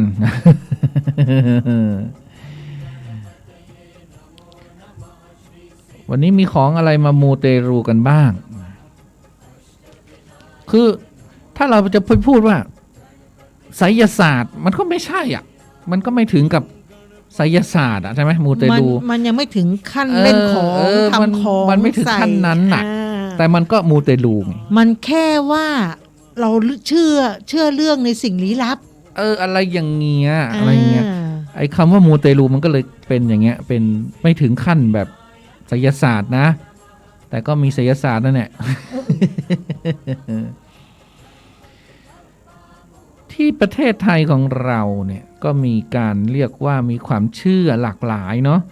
คนไทยก็ชอบเรื่องดวงเรื่องไสยศาสตร์เป็นความเชื่อแบบพื้นฐานอยู่แล้วเพราะฉะนั้นเราก็เลยเปิดรับความมูเตลูได้มากกว่าใครใดๆในโลกนี้ไม่ว่าจะเป็นตะกรุดต่อเงินต่อทองมีสักยันต์มีกำไลมูเตลูมีการขอพรไอ้ไข่มีการทำพิธีความเชื่อต่างๆซึ่งความมูนี้นะ แทนที่เราจะไม่เฉพาะที่เรามูกันในประเทศไทยนะเรายังไปเอาของต่างประเทศมามูกับเราอีก ใช่ใช่ เลิศ ใช่ ก่อ ใช่ คนไทยนี่เลิศก่อ ใช่ อย่าง มีหลายอย่าง อย่างที่ญี่ปุ่นเนี่ยเขามีการพกเครื่องรางโชคดีที่เรียกว่าโอมาโมริก็จะเป็นถุงผ้าไหมขนาดเล็กปักลวดลายสวยงามปากถุงเนี่ยรูดเปิดปิดได้ด้านในเขาก็จะใส่เครื่องรางไม่ว่าจะเป็นกระดาษจะเป็นไม้จะเป็นผ้าจะเป็นเหล็กนะไม่ว่าจะเป็นเครื่องรางให้ประสบความสำเร็จเครื่องรางเสริมดวงการเงินเครื่องรางเสริมด้านการเรียนการสอบเครื่องรางด้านการปลอดภัยเครื่องรางเสริมโชคลาภซึ่งโอมาโมรินี่ส่วนมากเนี่ยจะออกมาจากวัดต่างๆในญี่ปุ่นด้วยอย่างเช่นเครื่องรางลิง3ตัวจากศาลเจ้านิโก้ไทโชกุอันนี้ขอพรเรื่องสุขภาพการเรียนการเดินทางแคล้วคลาดปลอดภัยหรือจะเป็นคันมูซูบินี่ก็เป็นเชือกถักคล้องกระเป๋าหรือทำเป็นกำไลจากศาลเจ้าอาซากายะชินเมกุนะที่มีให้เลือกถึง15สีแต่ละสีก็จะช่วยในด้านต่างๆคนไทยเห็นอย่างนี้ก็ไปเอาของเปิ้ลมามูด้วยเห็นคนญี่ปุ่นแขวนก็แขวนกับเปิ้ลตัวอย่างนี้นะ มีอะไรบ้างคนไทยไม่ทำตาม มูบ้านเรายังไม่พอไปมูถึงฮ่องกงนี่ก็ไปขอพรกันที่วัดแซกงหรือวัดกังหันก็ไปพากันไปซื้อกังหันมาพก ใช่ไหมเมื่อก่อนน่ะ ใช่ ซื้อกังหันที่ฮ่องกงที่วัดโปลินนะหรือไม่ว่าจะเป็นการไปขอลูกที่วัดเจ้าแม่กวนอิมอะไรนี่ฮารีพันเบนะฮารีพันเบแล้วก็จะเรื่องการเรื่องงานก็ต้องขอกันที่วัดมันโมนะขอความรักสุขภาพก็ต้องไปวัดหวังต้าเซียนนี่ที่สำคัญเขาก็ซื้อเนี่ยกังหันกังเหินไม่ว่าจะเป็นยันเยินแล้วก็ซื้อมาฝากกันใครไปฮ่องกงตอนนี้ไปได้อย่างฮ่องกงมูฮ่องกงไม่พอเราก็ต้องไปกันที่ไต้หวันด้วยไต้หวันก็เป็นเกาะคล้ายๆฮ่องกงนั่นแหละคนก็ไปเที่ยวคนไทยก็ไปเที่ยวจริงๆแล้วนี่นะก่อนที่โควิดจะระบาดเนี่ยตุ้นุกวางแผนกับเพื่อนว่าจะไปเที่ยวกันไต้หวันไม่ใช่ญี่ปุ่นเหรอจะไปก็ญี่ปุ่นไปมาแล้วไงทีนี้ก็จะไปเที่ยวไต้หวันเพราะว่าจะไปเที่ยวหลุมศพเติ้งลี่จินที่ไต้หวันวางแผนกันไปวางแผนกันมาโควิดเข้าไม่ได้ไปสักที่ไต้หวันก็คนก็ฮิตนะไม่ว่าจะไปขอพรเนื้อคู่จากเทพเท่าจันทราที่หลงซานแล้วก็การขอพรที่ทะเลสาบสุริยันจันทาวัดเสวียนจางนอกจากนี้ยังมีวัดเหวินอู่ที่ขอการเรียนการทำงานแล้วก็ขอให้ชีวิตอุปสรรคผ่านไปนะอันนี้นั้นทางเอเชียทางฝั่งตะวันตกก็มีความมูแบบฝรั่งเนาะฝรั่งเขาก็มูนะไม่ว่าจะเป็นการพกตัวเลขนำโชคนะการพกเครื่องรางนำโชคลูกเกือกม้าเนี่ยฝรั่งเขาถือมากเขาก็เลยติดหน้ากุฏิอยู่2 อันเลยอันนึงคว่ำลงอันนึงหงายขึ้น เกือกม้านี่เขาบอกว่าเรียกลูกค้าได้ดีมากๆมันเหมือนแม่เหล็กไงดึงดูดยิ่งแล้วก็สมัยก่อนเนี่ยม้าเนี่ยมันก็เป็นตัวแทนของการเดินทางไงม้ามันไม่ได้อยู่ดิ่งใช่ไหมมันเดินทางมันค้าขายอ่ะใช่ไหมมันต่างครัวมันม้าเร็วมันออกศึกอะไรต่างๆเพราะฉะนั้นเกือกม้าที่ดีเนี่ยไม่ต้องปลุกเสกก็ได้แต่ว่าต้องให้ผ่านการใช้ของม้ามาคือม้าต้องใช้แล้วม้าต้องใช้จริงๆใช้จริงๆแล้วเราก็เอามาแขวนเราต้องไปหาที่ไหนอะไรอย่างนั้นอ่ะซื้อเอา Lazada ก็มีก็มันใช้แล้วเหรอใช้แล้วสิใช้แล้วเราไม่รู้หรอกว่าใช้หรือไม่ใช้อันสัก 200-300ก็ไปขอนู่นไงลำปางเราไม่รู้หรอกเขาไม่ได้ใช้เขาก็บอกว่าใช้กันเลือกม้าลำปางหรือว่ามีการใช้ เครื่องรางตาข่ายดักฝันร้ายใครที่ฝันร้ายนะเขาจะมี ตะข่าย เป็นวงกลม เมื่อก่อนเขาจะฮิตกันมากเลยนะ แล้วก็เอาดักฝันไม่ให้ เออ แล้วไม่ให้ฝันร้ายนะเครื่องรางดวงตาปีศาจอันนี้ก็ช่วยปกป้องเราจากโชคร้ายเป็นต้นนะแล้วก็ยังมีการมูแบบจริงจังเลยนะการพกพวกวิทย์วัฒรรมหรือสเปลจาก็คือขวดแม่มดขวดแม่มดเนี่ยก็จะเป็นการบรรจุน้ำมันสมุนไพรวัตถุดิบธรรมชาติที่มีพลังต่างๆในการคุ้มครองในการรักษาในการความรักคือมนุษย์เราไม่มีอะไรมีแค่นี้แหละการเงินการงานสุขภาพความรักไม่มีอะไรมากไปกว่านี้ ไปดูดวงก็มีอยู่แค่นี้แหละ มีแค่นั้นเนี่ย การงานการเงินการความรัก 3 อย่าง เท่านั้นนะซึ่ง ขอได้ 3 ข้อ เป็นความเชื่อพวกที่เป็นไอ้พวกวิชเนี่ยหรือว่าพวกแม่มดเนี่ยเขาเรียกว่าพวกวิก้าพวกวิก้านี่จะเก่งการใช้หินด้วย ใช้หินอะไรพกหินอะไรหรือว่าไปหาพืชอะไรที่มันพกแล้วมันจะดีต่างๆนะซึ่งวิก้านี่ไม่ได้เป็นกะโหลกกะลานะเธอมีความเชื่อมาตั้งแต่โบราณไอ้โบราณเนี่ยหลังๆที่เราได้เห็นได้รู้เนี่ยอาจจะเป็นแค่ส่วนหนึ่งก็ได้ที่มันตกทอดมาใช่ไหมแต่ที่มันโอ้โหใช้กันแบบเมื่อก่อนเนี่ยก็คงจะแบบมูกันสุดๆอะเนาะทั้งนี้ทั้งนั้นนะก็ต้องเตือนว่ามูเตลูมันก็คือมันไม่ได้เกี่ยวกับพุทธศาสนานะมันก็เป็นความฮิตอ่ะคือบางคนเขาก็ได้จริงอ่ะเนาะเราก็ไม่รู้เขาเนาะอย่างน้อยเขาก็มั่นใจใส่ตะกรุดนี้แล้วมั่นใจแล้วก็สบายใจเนาะก็ทำไปก็คือเขาก็เลยเรียกกันพวกนี้ว่าพวกสายมูอย่างเรานี่ก็มูทุกวันมูหรือเปล่ามูเห็นไหมเราก็ยังต้องมูเลย ต้องมูแต่ไม่ได้เล่นของนะไม่ใช่เล่นของแต่เรามูเราก็คือบอกครูบาอาจารย์ของเรานั่นแหละเหรอเชื่อในสิ่งที่เรานับถือก็คือมูเล็กๆแต่เราไม่ได้แบบลงคาถาอาคมใส่ของใส่นู่นนี่นั่นไม่ใช่อันนี้แค่เราเชื่อในสิ่งที่คนอื่นเขานับถือเราก็นับถือแหละแค่นั้นเองเราก็ท่องกระทงคาถาไปค้าขายไปแค่นั้นเองร้านหม่าล่าตาแป๊วจะได้คนเยอะๆแล้วเยอะไหมก็มีเยอะ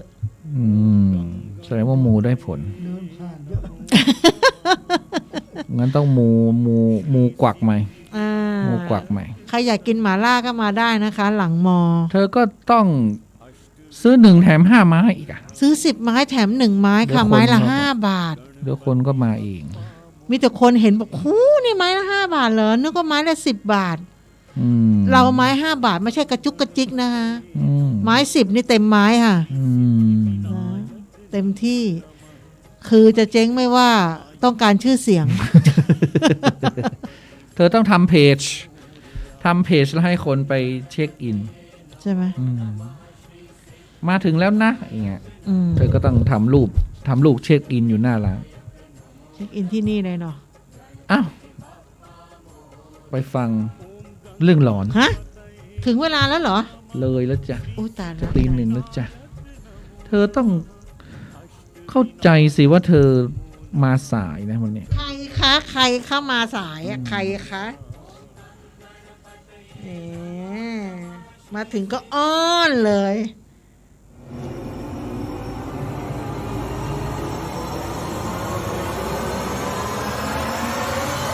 The เฮียน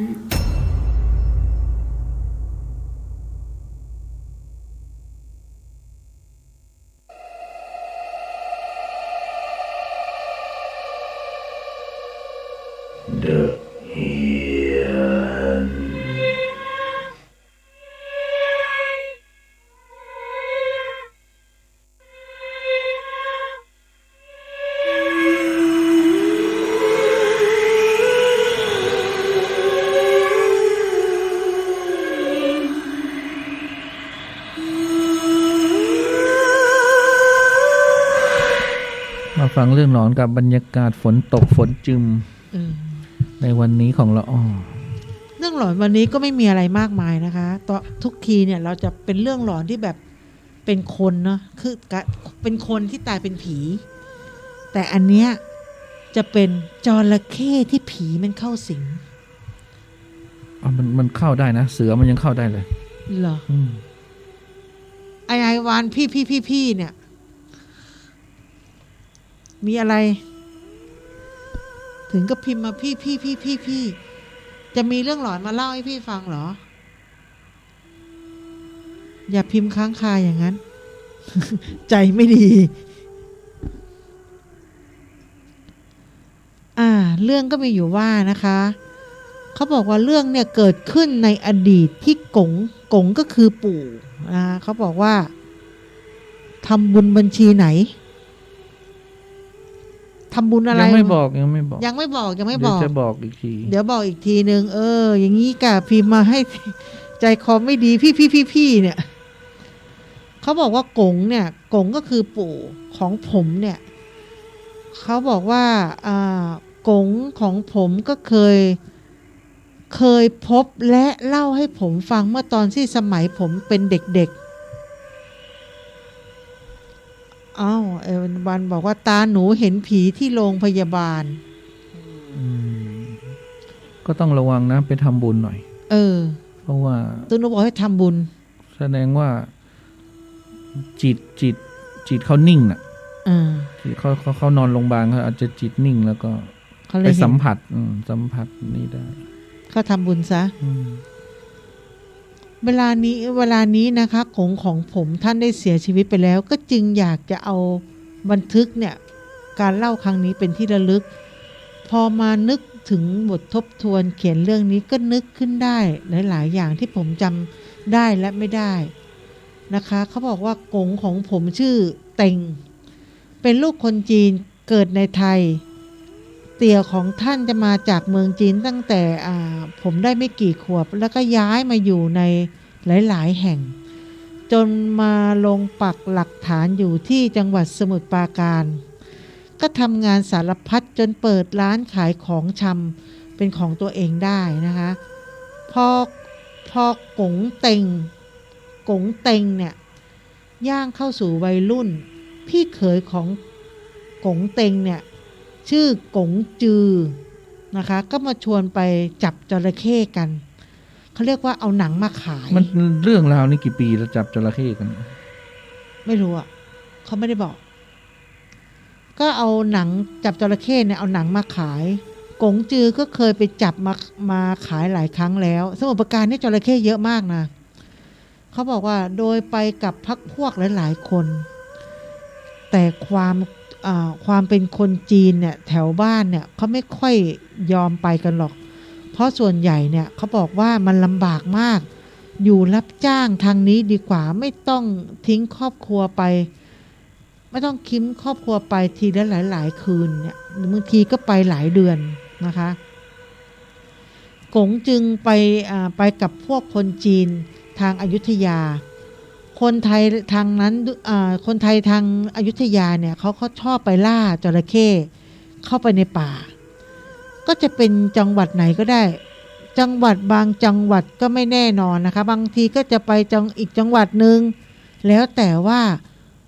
คนที่พาไปเขาจะพาไปจังหวัดไหนเพราะสมัยนั้นน่ะมันมีแต่เขาเรียกว่ามีแต่ท้องนากับป่าดงนะคะแล้วก็เวลาไปก็ไม่รู้ด้วยซ้ำว่าตอนเนี้ยอยู่จังหวัดอะไรแล้วเพราะสมัยก่อนเนี่ย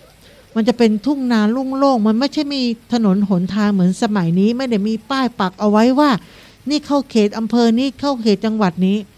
คือสมัยก่อนเนี่ยมันจะเป็นทุ่งนาโล่งๆเป็นถนนทางเป็นถนนแล้วก็มีรถวิ่งก็ไม่ใช่ใหญ่โตเหมือนสมัยนี้นะคะการเดินทางก็ยากลำบากนั่งเรือนะคะสมัยก่อนเขาจะนั่งเรือกันแล้วก็ค่อยเข้าป่าพอเข้าป่าไปแล้วก็เดินกันไปเขาเรียกว่าเดินกันไปเป็น10กิโลหนทางก็ไม่มีเดินบุกป่าไปตามทางไปเนี่ยไปทางเดินของสัตว์บางครั้งก็เจอเสียงเจอข้างเจอเสือเจอข้างถูกสัตว์มีพิษกัดต่อยนะคะเวลาเจอตัวใหญ่ๆก็ต้องคอย หลบเลี่ยง เพราะอาวุธที่ทันสมัยที่สุดในตอนนั้นก็คือใช้วิธีบรรจุดินนะคะเป็นเขาเรียกว่าลูกหินเนี่ยลูกดินปืนเนี่ยนะคะเป็นกระสุนแล้วก็จะมีเขาเรียกว่าเป็นกระสุนทางปากกระบอกเนี่ยคือจะมีหนังสติ๊กมั่งมีปืนประดิษฐ์ที่ทำขึ้นมาเองก็หวังผลไม่ได้นะคะเพราะว่ามันมีไม่กี่กระบอกนอกนั้นก็มีแค่หอกพ้าด้ามมีดต่างๆการจับจระเข้เนี่ยก็ต้องไปหาแหล่งที่มีจระเข้ชุกชุมนะคะก็เอาเหยื่อขากลับเขาเรียกว่าเอาเหยื่อสัตว์เนี่ยล่อคล้ายๆกับตกปลานะคะแต่เบ็ดที่ใช้เนี่ยมันจะมีขนาดใหญ่กว่าเรียกว่าตะกางเขาเรียกว่าหรือเขาอีกอย่างหนึ่งเขาเรียกว่าท่านบอกว่าเป็นชื่อจีนด้วยแต่จำไม่ได้เนาะรุ่นผมเนี่ยพูดจีนไม่ได้แล้วก็จะมีตะขอสัก2-3 แง่งตะขอ2-3 แง่งพอจะเข้าลึกหรือกลืนเหยื่อเข้าไปได้เนี่ยตะขอตัวเนี้ย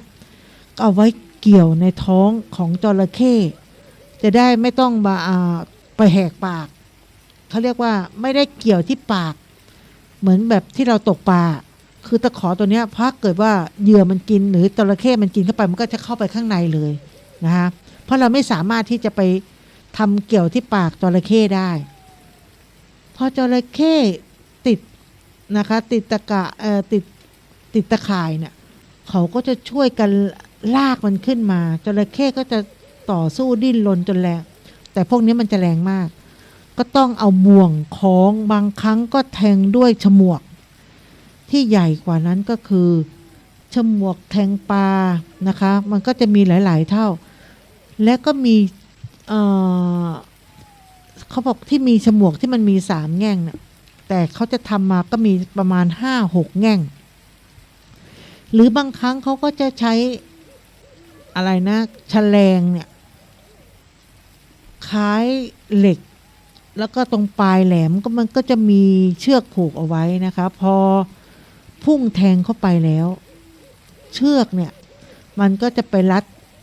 คอรัดตามตัวนะคะพอเราลากมันมาได้พวกคนจีนบางคนเนี่ยเขาก็จะใช้ฉมวกแทงซ้ำเข้าไปอีกอาวุธจระเข้เหล่านี้ผมเคยเห็นที่บ้านก๋งเมื่อสมัยตอนเด็กๆปัจจุบันเนี่ยก็ไม่รู้มันหายไปไหนแล้วนักล่าจระเข้พยายามไม่ใช้หอกแทงจระเข้ให้มากนักเพราะหนังจะเป็นรูทำให้เสียราคาผมเคยแกล้งถามก๋งว่าแล้วทำไมเราไม่ใช้เทียนระเบิดกับน้ำอะไรเขาเรียกว่าเทียนระเบิดกับน้ำนะคะหรือว่าใช้โลหะแบบไก่ทองความคิดเด็กๆเนาะทำแบบไก่ทองเขาบอกว่ามันไม่ใช่มันคือในนิทานนอกจากใช้ตะแกรงดักแล้วยังมีการใช้อวนนะคะในการที่จะเอาจระเข้ขึ้นมาแต่บางคนเขาก็บอกว่าพอพลาดท่าเสียทีไอ้เข้เนี่ยอาจจะได้รับความบาดเจ็บหรือบางคนถึงขั้นเสียชีวิตในการจับจระเข้ในน้ำนั้นถ้าพลาดท่าเมื่อใดก็คือตายแน่นอนแต่บางครั้งก็ตายเพราะถูกงูกัดตายเพราะไข้ป่านะคะส่วนกงเขาบอกว่าก็ตายเพราะเป็นไข้ป่าตอนที่เข้าป่าไปล่านั่นแหละเอาศพกลับมาไม่ได้ก็ต้องฝังไว้ในป่าจนเดี๋ยวนี้ลูกหลานยังไม่รู้เลยว่าหลุมบรรพบุรุษอยู่ตรงไหนกันแน่เขาก็เลยเล่าให้ว่ามีอยู่คราวหนึ่งนะครับพวกกงก็ไปจับจระเข้กันอยู่ในป่าหลายวันนะคะหนังจระเข้ก็ได้หนังจระเข้บ้างแล้วก็จะเอาหมักเกลือหมักขี้เถ้าตากแดดไว้แล้วก็เลาะลำน้ำนะคะจนเขาเรียกว่าเลาะลำน้ำไปจนเจอบึงหรือไปอีกแห่งหนึ่งในบึงนั้นก็จะมีร่องรอยของจระเข้ใหญ่หลายตัวก็จึงตัดไม้มาสร้างเพิงพักเพื่อล่าจระเข้ในบึงต่อไปพอ อตกค่ำก็จะเอาเขาเรียกว่าจะเอาตะกางลงไว้ใช้ล่าไอ้เข้ก่อนหน้านี้ก็จะเป็นเหยื่อปลายเชือกก็จะมัดไว้ตามโคนต้นไม้ที่แข็งแรงแต่ไม่ทันไรนะคะก็เกิดเรื่องราวที่น่ากลัวเกิดขึ้นเขาก็บอกว่าราวๆสัก5 ทุ่มน่ะก็มีเสียงตะเข้เขาเรียกไอ้เข้ใหญ่นะคะฟากหัวฟากหามันดังตูมตามมาจากในบึงคล้ายๆมันกำลังต่อสู้กันก็พูดกันว่าเดี๋ยวเถอะกูจะจับพวกมึงมาเอาหนังเสียให้ได้ทุกคนก็ได้ยินเสียงประมาณว่าเสียงประหลาดมันดังมาเป็นเสียงที่โหยหวนชวนขนหัวลุกมากต่างก็นอนหน้ากันนะคะเดาไม่ถูกว่ามันเสียงอะไรคนที่ออกป่าเป็นประจำเนี่ยก็ไม่เคยได้ยินเสียงนี้มาก่อนเสียงมันได้ดังมากแต่ก็จับจุดไม่ได้ว่ามันอยู่ใกล้หรืออยู่ไกลหรืออยู่ทางไหนกันแน่คนที่มีปืนเนี่ยทนไม่ไหวก็เลยหยิบปืนมาจะยิงใส่และยิงไล่แต่ถูกห้ามไว้ก่อนกองไฟที่ถูกสุมไว้มันก็สูงใหญ่ขึ้นเพราะไม่รู้ว่าจะเจอกับอะไรต่อไปแสงไฟช่วยให้คลายความตึงเครียดได้บ้างเสียงนั้นดังอยู่นานเกือบชั่วโมงแล้วมันก็เงียบหายไปทุกคนก็เริ่มสบายใจขึ้นบางคนก็ล้มตัวลงนอนเพราะความเหนื่อยทั้งวันแต่คนอื่นที่อยู่ยามตามไฟนั้นก็คอยระวังภัยให้เพื่อนๆผ่านมาได้ไม่ถึงชั่วโมงนะคะก็มีเสียงร้องดังมาอีกแล้วในบึงมีเสียงน้ำดังสู้ตังตูมตามสู้ซ่ามันดังแบบไหนเนี่ยเหมือนมีตัวอะไรใหญ่มาเล่นน้ำแต่ก็ไม่แน่ใจว่ามันเสียงจระเข้ที่พักตรงนั้นมันห่างจากบึงสักประมาณสัก50 เมตรตามริมบึงเนี่ยมันก็มองไม่เห็นอะไรนะคะนอกจากต้นไม้สูงใหญ่เนี่ยมันก็มีหญ้ารกดำมืดนะคะน้ำในบึงก็ไหวกระเพื่อมตามปกติพอมองไปก็เห็นลางๆเพราะว่ากลางบึงน่ะมีแสงจันทร์อยู่คนที่อยู่ยามเนี่ยเขาบอกว่าก็ปลุกอยู่คนอื่นให้ตื่นขึ้นมาฟังทีแรกก็แยกไม่ออกว่าเสียงร้องไห้เป็นเสียงผู้หญิงหรือเสียงผู้ชายพอฟังไปสักพักก็เป็นเสียงผู้หญิงชัดเลยนะคะกงก็เลยบอกว่าตอนนั้นน่ะป่ามันเงียบกริบเสียงกบเสียงเขียดเสียงแมลงเสียงอะไรพวกนี้มันร้องมันจะได้ยินชัดมากคราวนี้เสียงมันก็สะอึกสะอื้นลากยาวมาน่ากลัวมากจนกลัวบางทีก็สลับกับด้วยเสียงเหมือนกับคนคุยกันเพราะมันเงียบมากก็ฟังไม่ออกว่าเขาคุยอะไรกันพอมันดังนานๆเข้าก็ชักชินก็เลยเขาเรียกว่าทำใจดีนะคะใจทำเป็นใจกล้าก็เลยบอกว่าไปดูให้มันเห็นสักทีว่ามันเกิดอะไรขึ้นและนั่นเป็นเสียงอะไรแปะยิ้มก็เอาไว้หลายคนก็มาอัดแล้วก็มารวมตัวกันว่าจุดไฟให้มันสูงเข้าไว้ก็เลยหยิบหอกซึ่งถือมาถามว่าใครจะไปบ้างทีแรกก็อิดออดไม่ยอมไปแต่ในที่สุดนะคะก็เกาะกลุ่มกันไปทั้งหมดย่องเข้าไปดูว่าที่เสียงนั้นมันคือเสียงอะไรนะคะพอไปถึงริมบึงจุดไฟล่องส่องดูเสียงร้องไห้มันก็ดังอยู่ริมบึงฝั่งอีกฝั่งหนึ่งกลิ่นเหม็นเขียวกลิ่นซากสัตว์กลิ่นโคลนใบไม้เน่ามันก็คือผสมกับเขาเรียกว่าผสมกับกลิ่นหลายๆอย่างมันก็เหมือนสางจระเข้เหม็นคุ้งเหมือนกับเขาเรียกว่ามันอึดอัดจนหายใจไม่ออกเพราะกลิ่นนั้นกลิ่นมันอับมากนะคะเขาก็เลยบอกว่าประเดี๋ยว จะเห็นอะไรมันสักพักหนึ่งมันก็ดำผุดดำว่ายดำผุดดำว่ายอยู่ในบึงเพ่งดูสักพักหนึ่งนะคะในสระเขาเรียกว่าพอเราเพ่งดูสักพักหนึ่งก็ตกใจมากหัวใจแทบจะวายทุกคนเห็นเหมือนกันหมดเห็นว่าเป็นผีเขาเรียกว่าเห็นผีจระเข้ใหญ่ที่บอกว่าเห็นผีจระเข้ใหญ่ว่ายน้ำอยู่นั้นน่ะคือเขาบอกว่าบนหลังจระเข้นั้นมันเป็นคนก็มีคนนั่งอยู่บนหลังจระเข้เขาเรียกว่าหน้าตาอย่างไรเนี่ยคือมันมองไม่ชัดแต่เห็นชัดเจนว่าเป็นผู้หญิงนะคะนั่งห้อยขาลงในแม่น้ำเพื่อนคนหนึ่งก็ตะโกนว่าเฮ้ยผีหลอกผีหลอกทุกคนก็เตลิดออกจากริมบึงอาวุธอะไรที่ถือมาก็โยนทิ้งกันหมดแล้วก็เพ่นหนีขึ้นมาที่พักนะคะทุกคนก็เอาหัวมุดผ้าห่มปิดหูปิดตาไม่กล้าที่จะเขาเรียกว่าไม่กล้าที่จะโผล่หัวออกไปดูเลยบางคนก็กอดกันตัวสั่นบางคนก็เขาเรียกว่านอนคางร้องไห้คือกันเป็นแถวนะคะเหมือนจะจับไข้บางคนก็เกือบเตลิดหนีเข้าป่าเข้าพงไปก็เลยต้องจับตัวกันไว้แป๊ะยิ้มก็โกยไม้เขาเรียกว่าเป็นไม้ชินนะคะโยนใส่กองไฟแม้แต่ผ้าห่มผ้าขาวม้าเสื้อผ้าที่ตากไว้ก็ยังหอบโยนใส่กองไฟเพื่อต้องการให้ไฟเนี่ยมันลุกนะคะเขาเรียกให้มันสว่างเข้าไว้คืนนั้นเสียงร้องไห้ก็เงียบหายไปตอนไหนก็ไม่รู้วัวจนเกือบสติแตกพอตอนเช้าก็เลยรีบเก็บข้าวเก็บของมานะคะที่พักในตอนแรกก็ไม่มีใครกล้าที่จะจับจระเข้ในบึงนั้นอีก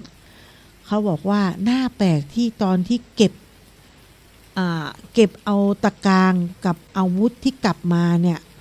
ไม่มีอันไหนเลยที่มีจระเข้กับเหยื่อ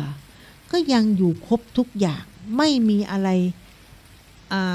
จะเขาเรียกว่าไม่มีกระจิตกระใจที่จะอยู่ในป่าอีกแล้วก็เลยเร่งกลับเข้ามาอย่างเร็วกลับเข้ามาในที่พักอย่างเร็วก็ได้หนังจระเข้มาก็ไม่คุ้มเหนื่อยบางคนก็เลิกออกจากป่าบางคนก็ไม่พอออกจากป่ามาได้บางคนก็ไม่คิดจะกลับเข้าไปอีกแต่ส่วนใหญ่ก็ยังไปล่าอยู่นะคะแต่กงก็บอกว่า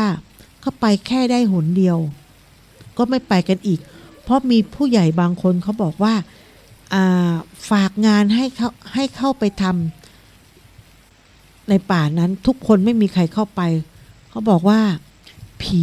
ในป่านั้นน่ะมันน่ากลัวส่วนกงนั่นน่ะพอเข้าไปจับอีกหลายครั้งแต่พอต่อมาก็เลิกเพราะว่าแกตกเรือก็แทบจะเอาชีวิตไม่รอดขาหักมั่งนะคะรักษาสุขภาพกันจนกระทั่งหายแต่ทุกคนก็ไม่กล้าเข้าไปเพราะจะไปเจอจระเข้ที่มันตัวใหญ่มากๆมีผู้หญิงที่นั่งอยู่หลังจระเข้เนี่ยคอยมาหลอกมาหลอนทุกครั้งที่พวกที่จับจระเข้เนี่ยเข้าป่าไปเขาก็ไม่รู้ว่าจระเข้ตัวนั้นน่ะมันผีสิงหรือว่าผีเจ้าป่าเจ้าเขาหรือผีแม่นางนะคะที่ไปเขาเรียกว่าอยู่บนหลังจระเข้ตัวนั้นอาจจะเป็นผีแล้วมีผีป่าอยู่บนหลังจระเข้อีกทีเพราะทุกคนที่เข้าไปในป่านั้นเจอตอนหลังๆเนี่ยเจอกันแทบทุกคนตอนหลังมาก็ไม่มีใครเข้าป่าเพื่อไปล่าจระเข้อีกต่อไป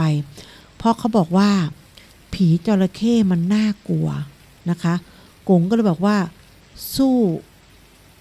พวกคนที่ตัดไม้ทำลายป่าไม่ไหวก็เลยไม่เข้าไป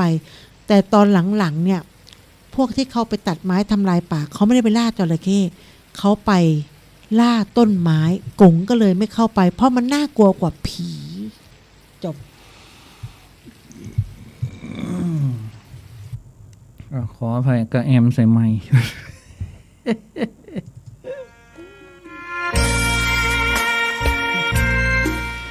ก็ขอแผ่เมตตาไปยังทุกสรรพสัตว์สรรพวิญญาณสรรพเจ้ากรรมนายเวรเจ้าหนี้เจ้าสินทั้งหลาย แล้วก็ทุกดวงจิตดวงวิญญาณที่เราได้หยิบยกเอ่ยอ้างท่านขึ้นมาในรายการ แล้วก็ทุกดวงจิตดวงวิญญาณที่เราได้ทำบุญไปให้ท่านนะเมื่อวัน12เพ็งก็ดีหรือดวงจิตดวงวิญญาณเทพเทพาอารักษ์ที่สิงสถิตอยู่เสื้อวัดเสื้อวาเนาะทั้งวัดฝายหินก็ดีที่ธรรมสถานมหาวิทยาลัยเชียงใหม่วัดฝายหินของเราก็ดีขอให้ท่านทั้งหลายจงได้รับความสุขความเจริญอย่าได้จองกรรมจองเวรเบียดเบียนซึ่งกันและกันเลยมีสิ่งหนึ่งสิ่งใดผิดพลาดประการใดด้วยกายกรรมวจีกรรมมโนกรรมก็ขอให้ท่านจงได้ลาลดโทษนะโทษนกรรมของท่านจะได้เป็นนิวรณธรรมอันขัดอันขวางในการทำกิจกรรมต่างๆอันหนึ่งอันใดอันเป็นชอบประกอบด้วยกุศลที่เราจะได้กระทำต่อไปในอนาคตข้างหน้านี้ขอความสุขความสวัสดีจงมีแต่ท่านผู้ฟังทุกท่านพรุ่งนี้เธอมาไหมเธอไปดอยเหรอไม่ไป ขอความสุขความเจริญความร่ำความรวยความสุขสบายใจจงมีแด่ท่านผู้ฟังทุกท่านทุกคนเทินขอเจริญพร